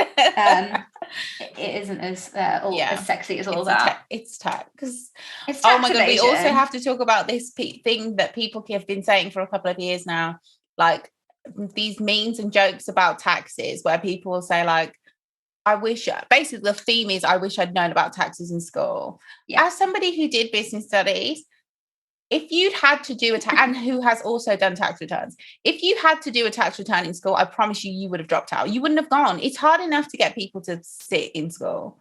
Like, tax returns is not what people under the age of 16 want to learn about. And I wish people would remember how it feels to be that age and what you want, what would really benefit your life. I'm all for the school curriculum getting rejigged, and I get that people want more civilians to know practical skills, but you can't just spend your whole time in school learning about how to operate in a capitalist society. That's so depressing. Like, budgeting might have been. My dad made me do a budget. Honey, look at me now. I have a budget that I keep, like some people would say, obsessively.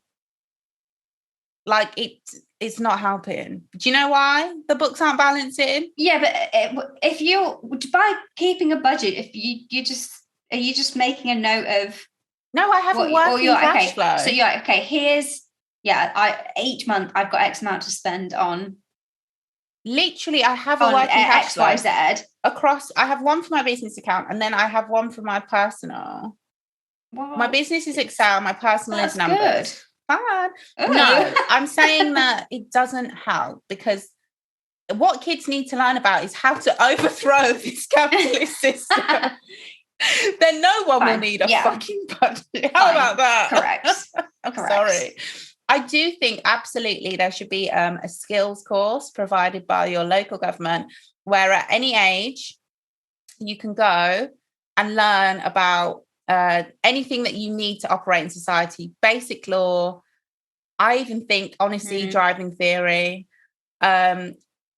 everything like taxes, how to household maintenance, like basic like plumbing and stuff. I wouldn't take that course. But it would be helpful to know that it was there if I wanted it. Yeah, stuff like that really, would have actually really been helpful. Yeah, but you shouldn't make people do it. These things are easy, but then people would do it, because you get to a point where you're like, fuck, I don't understand, and then they would just go online and sign up. Like the same way we still look at BBC bite-sized maths. It's a helpful resource. Incredible. Okay?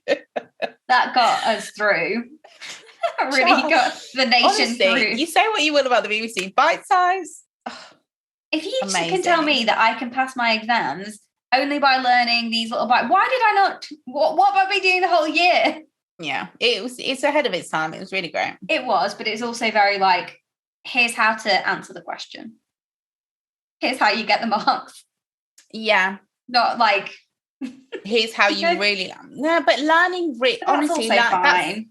Learning, if you really want to learn something, and I didn't learn this till my final year at uni, you have to go way back in the theory. That's why I like AJ Plus. They'll take you back and say, this is what happened, and this is what happened, and this is why we have this timeline. But you can learn a legal principle. Oh my God, not to relate it to me. You can learn something, but if you really want to know it, you have to see it in its historical context, which means that you have to do not even a lot more reading. You just have to read a lot more. The things you're reading have to be a lot more in depth. Whereas a textbook gives you highlights so that you can just know facts, snap facts.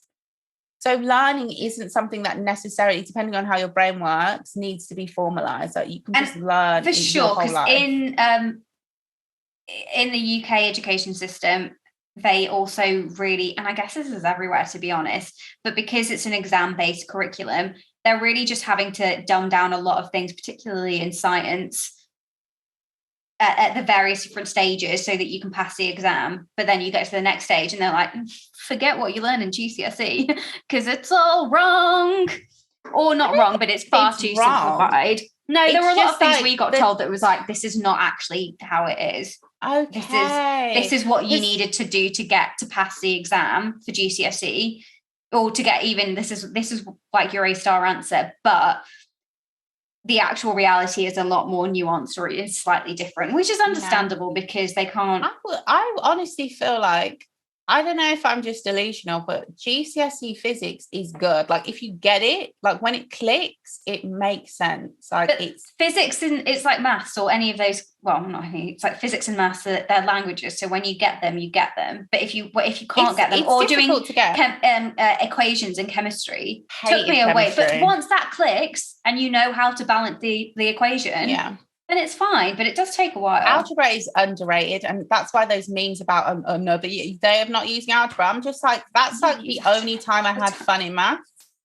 Don't take the puzzles away from me. Can I do them now? Absolutely not. But honestly, that's like the only time I was like, oh, this is actually fun. Okay, moving away from school. Education. Yeah. Yeah, and I just a couple of things that I want to say that I've been watching or going down a rabbit hole. So one, I watched Anatomy of a Scandal. I would say don't watch it. I wasn't going to, but I didn't realise exactly. It is, I don't know. It's juicy, right? It's triggering as hell. Juicy in the sense that it's because it's about sexual violence. Sexual assault, and also just is it actually? Tories. I thought they did it in a scandal way. Like it was like light. This, like the subject matter is heavy, but they do it in a way where. No, because it's basically about this, rich Tory guy, entitled man who's going to get away with things, and like, the PM, they've all got away with, it just it hits too close to home. But sometimes you need something to make you want to riot, honestly. And if anybody's organising that, let me know, because I'm ready with my battling. I don't own one. We're not organising, but I'll join. I won't organise. I'm just being real with you. Well, okay, we'll give it a go and see what you think. But it just, I don't know. For me, it was. Although I'm not in the mood for that. I want to watch something. I think I'm in the mood for sci-fi. Okay, and the other thing that I've been watching is a lot of Marvel. Oh my god, are you watching all the films in order? No, I was going to, but I've seen some of them. I've started. Maybe there's just a lot. I think you should do it. Just skip some. Skip the ones you've seen. I think you'd enjoy that. There are quite a few that I haven't seen, but from the early years. So I've watched. It started, I think, when I watched Shang-Chi. Have you seen that? I still haven't seen that. No. Yeah, because people started watching it without me. Oh. And I never wanted to watch it on my own after that because I was upset. So I threw a tantrum. So what? And then I watched Loki. Binged that. Okay. Finally, I don't think I watched that. I like Loki. I bet you do. I bet you do. Yeah. Loki is the Sully of the Marvel universe. So like there's some of the shit that he's done that is true, and it's like you still root for him and you're like, why do I like him? Because well, if you're not going to watch it, it's so I feel like at some point I might watch it, but I don't mind it being spoiled, honestly. And just what I love about Marvel, it's the universe, how everything's kind of connected, and you're like, oh, I saw that in that movie, and blah blah blah. So anyway, it's like it's all about these like time deviants, basically, where if you something happens in the course of your life. Oh, spoiler alert! If you haven't seen it, yes, spoiler alert, guys. That changes like the where another branch of the master timeline kind of comes off, and there's this agency that's like, no, we can't have that, we need to protect the master timeline. So there are various different like but how do carry on. Deviants that kind of, and a deviant is no, sorry, not a deviant, sorry, that's a different Marvel film. A variant can then like fuck up everything, so they have to go around and keep going like back in time to points at which they detect a variant, which is basically like another version of you that wasn't meant to happen, and you've done something, and then they have to like take the variant off the blah blah blah. But they're multiple different Loki variants that they're all trying to, like, this kind of what they're finding. And this is so typical of Loki. He ends up, and all the variants are kind of slightly or massively different to the kind of like master Loki variant. And one of them is a woman. So it's, she's called Sylvie, but it's essentially still him. And he falls in love with her. It's just like, of course he does. I can't even be shady because I would be like, oh, it's that. I love this person. But anyway, yeah, it's good. It's fun. What else did I watch? There's another series that I watched. Can't remember. I watched Eternals. Okay, I've heard so many mixed reviews. Again, my cousin said it's good because everyone else said it was bad. It's terrible. The funny thing is, from the advert, that looks straight up my street. Also, I love Salma Hayek so much, and she's in it. She is in it, yeah. But it's just not. I don't think that the acting is great. I don't think like Richard Madden is a good actor. He's very wooden. Richard Madden? Rob Stark. What?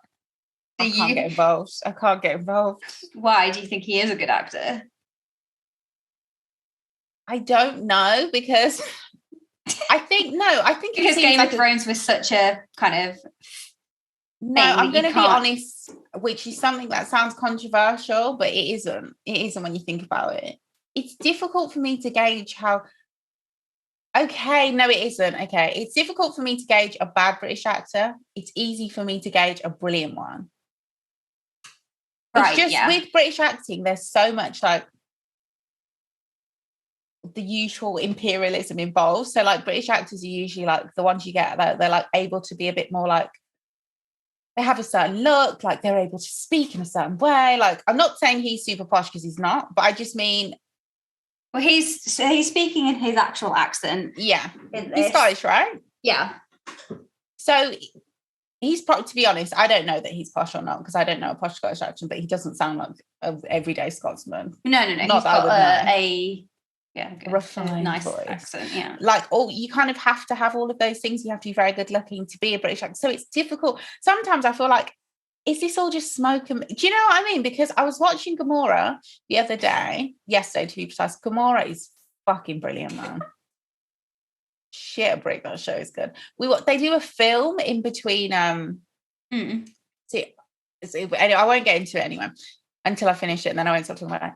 But there's an episode where they come to London and there's 2 British actors in. I'm sorry, but they just kill the vibe. And they're typical British actors. One of them, I know her. She was in Casualty. I didn't recognise her at all. And my cousin was like, you don't remember her? And she showed me a picture. I was like, oh my God. It was insane. But it was just that it's not... that Star Maker show. It is. It's not that... And it really made me... And I was just like saying to my cousin, like, don't English people just kill the vibe? Like, I was so into this show and they've immediately taken me out and now it feels like a fiction. And she was like, yeah, all the time. And I don't know what that is. Maybe because I don't speak Italian. So listening to a show in Italian is like, everything feels so intense because I have to read it and stuff. But it just doesn't... Well, as soon as they got to London, it just lost the, like, you know, I'm just like, oh, you've killed it. Well, so that's how I feel about it. British, not English, because I know Scottish people are not English. I'm sorry. But yeah, so I don't know if he's a good actor or not. He was good in Cinderella live action. You know, I like that shit. The Disney. I mean, I think he was just as you. I don't know. And Gemma Chan is also in it, and she is. And I really like Gemma Chan. I don't know her personally, so I can't say as a person, but I like her, and I'm rooting for her. I want to think that she's going to give a good performance, but I also just felt like her performance was very flat. And those two are together in real life, but it just didn't really feel like they had much chemistry. No, it was all very poorly acted. One thing I will say is that Marvel isn't that greatly acted in the first place. Yeah, there could be that. Why? I just like the storyline was a bit. I just didn't think it really hit. You need to lower it. Like when I'm watching Marvel, I expect family friendly, joy. But I enjoy Marvel films a lot. Yeah. I enjoy the Marvel universe, I really do. But this one didn't have any of like that kind of humor, or it just didn't hit for me. But the cast, like the Eternals, as in the crew, the cast, the team, is very diverse, and not just like racially diverse. There's also age diverse. Age, given that they're all immortals, but whatever. But but that's still, it's nice to see. Something. They never cast older people. Oh no, not older, younger. For God's sake, yeah. But they, they haven't gone. Yeah, that's true. They just went for. They haven't broken boundaries, but there are younger actors being exploited on screen for your entertainment. Correct. And then also sexuality as well. Okay. And they also have a deaf character, a deaf Eternal. Okay. So there's kind of like signing with her and that. So I think that was great to see. Hopefully it's just like pilot issues and they can get it together. Because on paper, this should have been a good film. Yeah, I agree. I mean, it is. There is going to be another one coming with Harry Styles in it. Oh fuck! They fucked it already. I'm not saying he won't be good. I'm sure he's a great actor. He should do like a BBC romance series. Do you know what I mean? Like a 4-part. He actually is doing. I don't know if it's a BBC series, but there is a new Channel 4 or something. ITV. Is it? Yeah, about the police in the 60s. I think it's about a queer love story. I think. But I don't think he's necessarily a starring character in it. I think he's just kind of like in it. He's not, but I could be wrong on that. Actually, I saw I think they were filming it last summer in Brixton, just down the bottom of my road. Okay. And the scene that they were filming was not you watching this. You couldn't get away from it. I was like trying to get to the post office, but they were filming it, and they had like this gorgeous old like car from the 60s. And then the police guys were obviously dressed in like kind of more like your bobbies, like your police, oldie police attire. But then they were beating a black guy with batons, and it just felt horrible. And so I know it was just to be clear, they went to Brixton to reenact. Yeah, it just felt really like, I was like, what are we television. Why are we doing? What is going on here? Are you really, what? Oh my God, I hate that. But whoever they cast, I hope they actually cast some queer actors for once to play the leads. Do you know what I mean? I'm not asking too much. True, I don't know what it's called. So, I mean, I'm sure I'm not watching that shit anyway. But not I don't. Just because of the you know how I feel about the romanticization of the police. The only way they're going to get me is, which they might do, if it's excellent, first of all, if it's well acted, if it's like, if it is a brilliant story, I'll watch it. And also if they're more talking about how, I don't know, man. I don't know anything else about the show apart from what I've seen with my own eyes, and I didn't like it. I don't need that. Oh my God, that would have made me flip out if I'd seen Matt walk to the shop. I might have heckled. Fuck that. You can't use that edit. Office. Crux of the matter is, I wouldn't bother with watching the Eternals. Will I watch the second one? Yes. Absolutely. Of course I will. There's loads of films that are bad the first time. Did you like the first Avengers? Probably, yeah. There's also a new Thor coming out. Yeah, I saw the advert. I haven't seen the trailer. I watched it because it's on. You know, I'm obsessed with Tessa Thompson at this point, and she posted it. Yeah. Oh my God. Okay, whenever I talk about Tessa Thompson, I talk about Janelle Monáe, which is probably problematic in itself, but whatever, it is what it is. You know, Janelle Monáe's book comes out, so by the time this episode is out, it should be out. Okay. It's called I've forgotten immediately. But that's the title of your memoir. Yeah. Oh my God, yes. At least a chapter. I've forgotten immediately. Yeah. I don't remember anything. It's like the same idea as her like dirty computer I'm upset. I think as a concept, it's so good. So a dirty computer is a person who is like, again, like deviating from what's considered like the norm, like the programming. So they have to be wiped. And in her like album and visual album, she was kind of like depicting the dirty computers as people, like she plays someone who's like bisexual, pansexual, and then it's like everyone in the cast is like, it's all like kind of like mostly focused on like queer Black love. And it's just like, it's just as a concept, the idea, like the way they have to get wiped, I just, as soon as I heard dirty computer, I was like, you did it. You fucking did it. So now this is a book about that. And it's it's something librarian. So wait, it's what? about, It's a novel? yes, it's a sci-fi novel. But she didn't write it on her own. So I think she's collaborated with 4 or 5 authors. So I'm not sure I feel like there's a short story within the book. Okay. Which, taking me back to childhood, did you not used to love those books where you'll be reading a book and then in the book, like physically, there'll be like a letter or something? Oh, yes, the pop-up things. I used to lose my shit. That used to Jolly, oh my God, I love the that. Jolly Christmas Postman or the Jolly Postman. Oh my God, yes. Yeah, not the first time we've spoken about that book on this show. Really? I don't even remember. So yeah, oh I'm pretty sure because it's amazing. It's one of the best books ever. It's a book that I would still give a child now because it's so good. What a magical, joyful book. Hopefully there's a new edition that, you know, throws in some diversity in there. Were they all I don't know. I can't remember to be honest. Maybe they'll I think it'd be nice if they rewrote it so that it was I think they make it a bit more the relevant original and just maybe bring out like a have an edition. Yeah. Agreed. I don't like when they completely change something. No, you can't mess with the original. You still have to have that, but it would be good for it to be like, let's look at like just this like now London neighborhood. If I had a child now, I would still get them a tiger who came to tea. I'd still get them a very hungry caterpillar. I'd still get them, what's her name? Mog and her cat.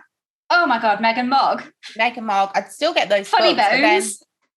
But I didn't love that book, but the song slaps. Funny Bones. The song is good. It's just inaccurate, and it's all I know about science now. So that's my biology fucked. But then I would get loads of other books because there's so many new children's books. There's amazing, like actual amazing stories. I would just get loads of those. And I would just get them books from around the world as well. I would say like I don't know if we can talk about this, but I'm going to talk about it anyway. Watching Sim open the books that somebody bought her. Somebody bought her a load of books that were all centered around like Black characters for like children. Like, so guys, if you want to know, like baby books aren't it. You have to get those hard books, and it's just basically to just entertain them and they eat them essentially. But when a child gets to around, I don't know, like I want to say 3, 4, those books slap. 2, is it like 2 No, I think you could get 2 because I've got I've gifted books like that. We have an amazing little bookshop in Brixton Village that is centered around all heroes. I think it's really only just kind of diverse authors that they have, and they have like a kids section. Are you talking about the Heroes series? No, I know you're not. I'm just saying heroes, Black authors.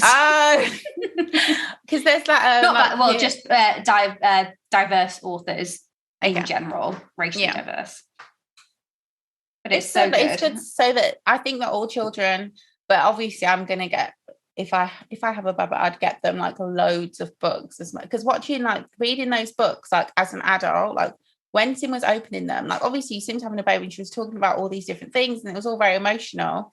The only time I got emotional that whole night was when we were going through those books. I almost cried. I was like, oh, I can't believe how much this is choking me up, because it's just like so nice that like you get to like have that moment. I think reading to a child is like the best. Like I've read to my niece, like when she's like, obviously she didn't understand, but it's just so funny watching how a child will be so consumed with something. They don't even know what's going on. They're just like so into it. Reading stories and having stories told to you is like, what was my best part of childhood. I know kids will tend to like gravitate to their favorites at any given time. Absolutely. But for the parents, you need to, I think, getting books for kids is as much a gift for the parents so that they can maybe 100%. have a break from this reading the same goddamn book Oh my God, every night. yes. Yeah, because I think my stepmom had that with one of my little brothers, had this book. And obviously you got to remember these books are like, they seem long when you're little, but they're like 12 pages. So it's like reading that book 3 times the pace that you've got to read that to a child, that must be torture for a lot of parents. If you really had to read that same book every single time. Oh yeah, it depends how many times. Because sometimes kids really are like at a certain point it will be the same one that they want to listen to over and over again. And sometimes if you did the voices the first time, you're doing it. You've got to do the voices every single time. You've got to put 110% in. I guess that's a good bit of advice maybe for any parents out there. On the first read around, don't do voices. Don't go all ruin their childhood. Amp it up a bit, but maybe don't go all the way in, because you are going to be tired at many points when you have to read that book. And if you can't give if you can't bring it that same level every time. Also, you don't feel bad if you're not that parent. There's other things you can do. There's like videos of people who will now just read the story to your child. So there's that. But then if you don't mind the screen time, which I won't mind as a parent. Honey, I won't mind the nuggets. I won't mind the screen time. I won't mind the sugar. Whatever gives you some peace and quiet. Whatever gets the job done. As long as it's not that Victorian self-soothing nonsense, I don't mind. Yeah. Oh my gosh, what an episode. we talked for too long and about too much. We've gone around the houses. Oh, we're giving you a little sprinkling. This is like Wait, Rewind the Tape, best of, quote unquote. Honestly. A little bit of everything. It's a full taste of what we're about. Yeah. Because Top Boy will bring that out of you. It's a show that manages. It definitely deals with this subject matter. Boy, does it will scar you for life. But it also touches on so many other like real topics, and it really makes you think about like how you want your like community to be structured. It's nuts when you think about what you're watching, but that's what you come away thinking about. Like a man just got shot in the head, but I think the summer house was saved. But yeah, rest in peace to Jamie. And Sully, I'll never forgive you. I'm sorry. The thing is, I wasn't even rooting for Jamie. That's what's crazy. I was not rooting for him. I was rooting for his family for sure. Yeah. I just didn't see that it's just too much harm. We're all about harm reduction here at Wait, Rewind the Tape. And that was the opposite. So, yeah. I'll watch Sully get shot next season and I'll start freaking crying. That bitch is coming back.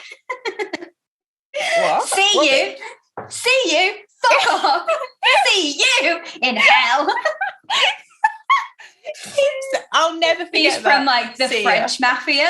He thinks that she's just like some European woman that's just going whatever. She's seen some. She knows. Why do you think she's not fazed by any of this shit, Sully?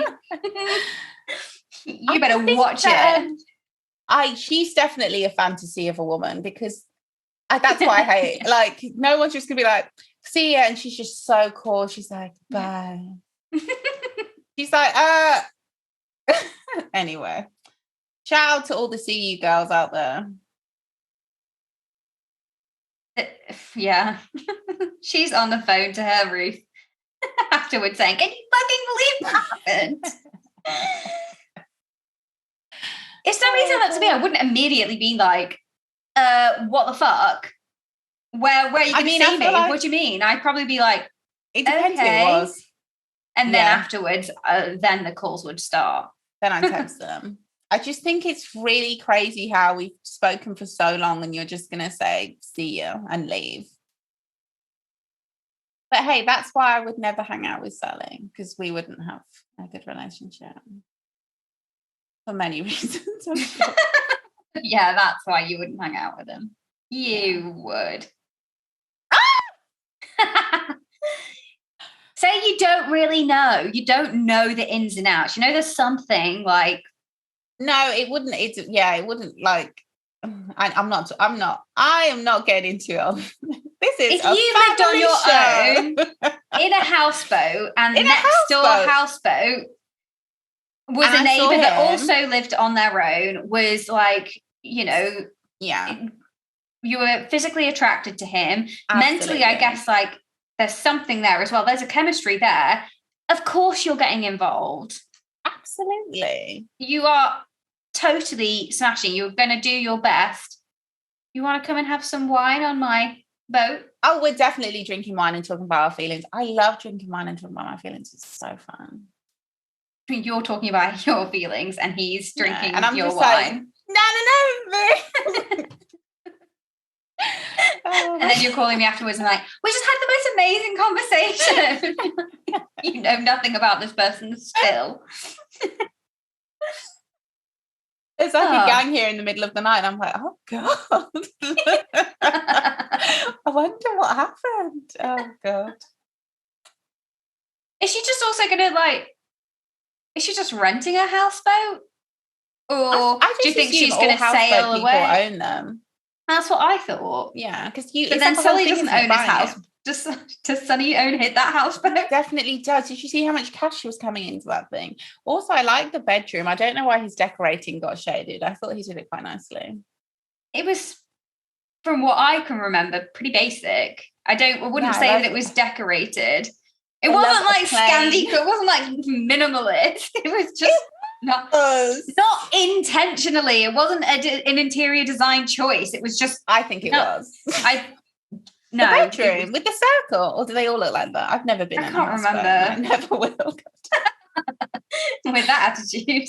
Oh my God! I think there was a time, was it my ex, he was like looking into buying a houseboat because he was like, you can just buy one for that, and they like at the time they were like 18 grand or something. You can just live on one. And I was just like, And you have to learn how to like, you know, moor your boat through the canals.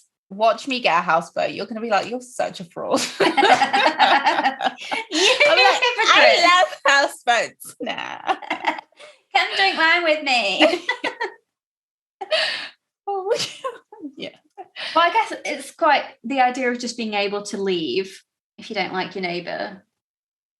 Yeah, but I just feel like there's so many, like, it's logistic hell. Like, they make it seem so easy. Don't you need, like, permits for everywhere you park and stuff? I would have thought so, yeah. Oh, who can be bothered? Imagine getting a boat ticket. That must cost, I bet they fine you an absolute shit ton. I also Sorry, I'm feel not trying like to put anybody off. Like, not, live your dream. I want to know about security. It just feels like any old person You don't think they're safe? I'd feel really unsafe. Just imagine like you moor your canal up in like the canals in London. You've got your canal, like. Have I ever told you about I have a genuine fear of canals. Like, as I walk along the canal, I've never walked along a canal and not thought about someone pushing me in. Because that's the natural thing to think. Yeah.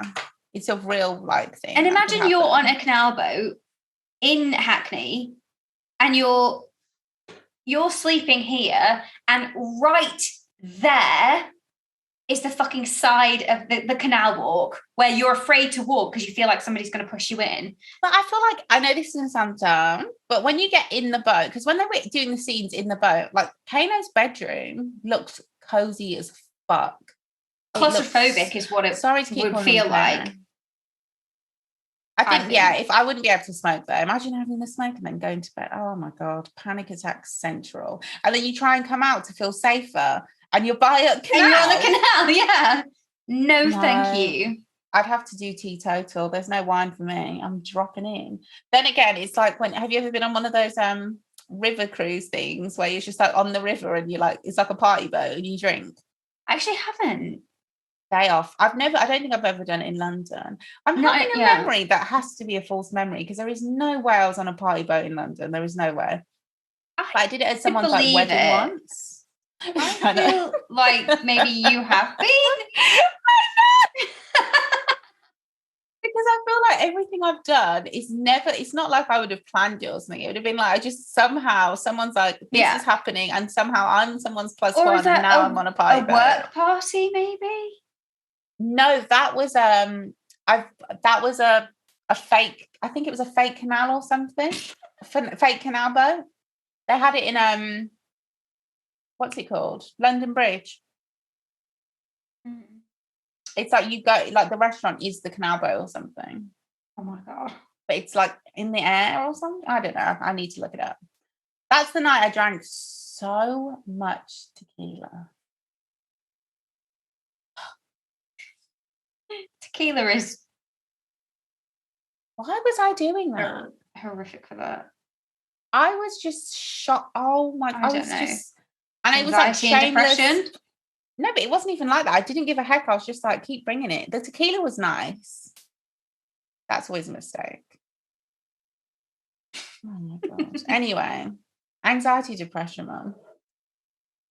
Honey, I'm just trying to have a good time. Okay. That's me to my anxiety and depression. Exactly. And then you guys are always trying to fucking ruin it. Some of us just want to party. They're like, you just pipe down until tomorrow morning. They're like, we're still influencing every decision you're making right now. But okay, sure. You think enjoy yourself. Have autonomy. You think you just want to have fun. Bitch, you're trying to have fun to cover up the fact that we're here. Another shout out to oh my God. Yeah. The depression especially is raging up. Like tomorrow's going to be the worst day of my life. Oh yeah. Depression's like, just you wait, bitch. This is my fuel. Yeah. This is only making me stronger. Just recharging. Awakes in the middle of Obviously, there's nothing funny about depression. Go seek help. No, sorry, there is. Do seek help. And gosh, if you're really, really going through it, then like seek immediate help. But to be honest, I know this is going to sound, I don't mean to, it's because people talk about depression a lot, like it's all high functioning. It's not. Like I think mine's always been quite high functioning, but you know, like you might not even know you need help. You might have just been in bed for a while and you don't know what the fuck is going on. You might just think you don't even know. You're just like, you have nothing. You feel like you're depleted. You might not know. Yeah. In those instances, I really feel like a lot of it needs intervention. But yeah. Another community-based thing, I guess. Yeah.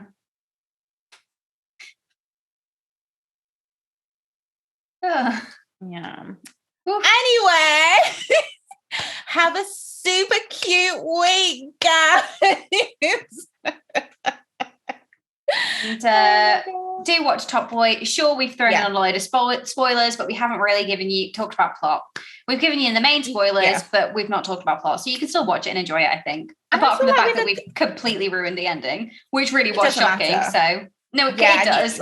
Imagine watching it back now, knowing what you know at the end. No, we were shocked. We needed I needed some warning. But I feel like I would have enjoyed it more if I knew it was coming, because then I would have enjoyed the show rather than. Whose alarm's going off? Oh, a little robbery. Love it. Joking, don't steal. Crime goes up in the summer. That might be why you're feeling unsafe. I wanted to tell you that earlier. Oh, good, thanks. Yeah. Might be your animal instincts kicking in. Oh. At least, okay, I was going to start singing a song that's not a real song. Okay. One that I made up in my head last week. Okay. No. One thing I've learned about listening to this podcast is the fact that when we say goodbye and then talk for another full 10-15 minutes, that must be really, really fucking annoying for people listening to it. Yeah. Sorry, that wasn't meant to sound like a chastisement for you, even though it did sound like that. It was more for, I guess, both of us. You know my childhood. That was light. Maybe you guys do like it when we say goodbye, but wait a second, let me blah, blah, blah, blah. But they can see the timestamp and they're probably like, okay. Sure. Yeah, but we should go. However, really. Oh, but what were you going to say? Oh, no, I can't remember. I think I was going to say just that. Okay, let's go. But we need to go. See you. Bye, guys. Have a good one. Wait. Rewind the tape.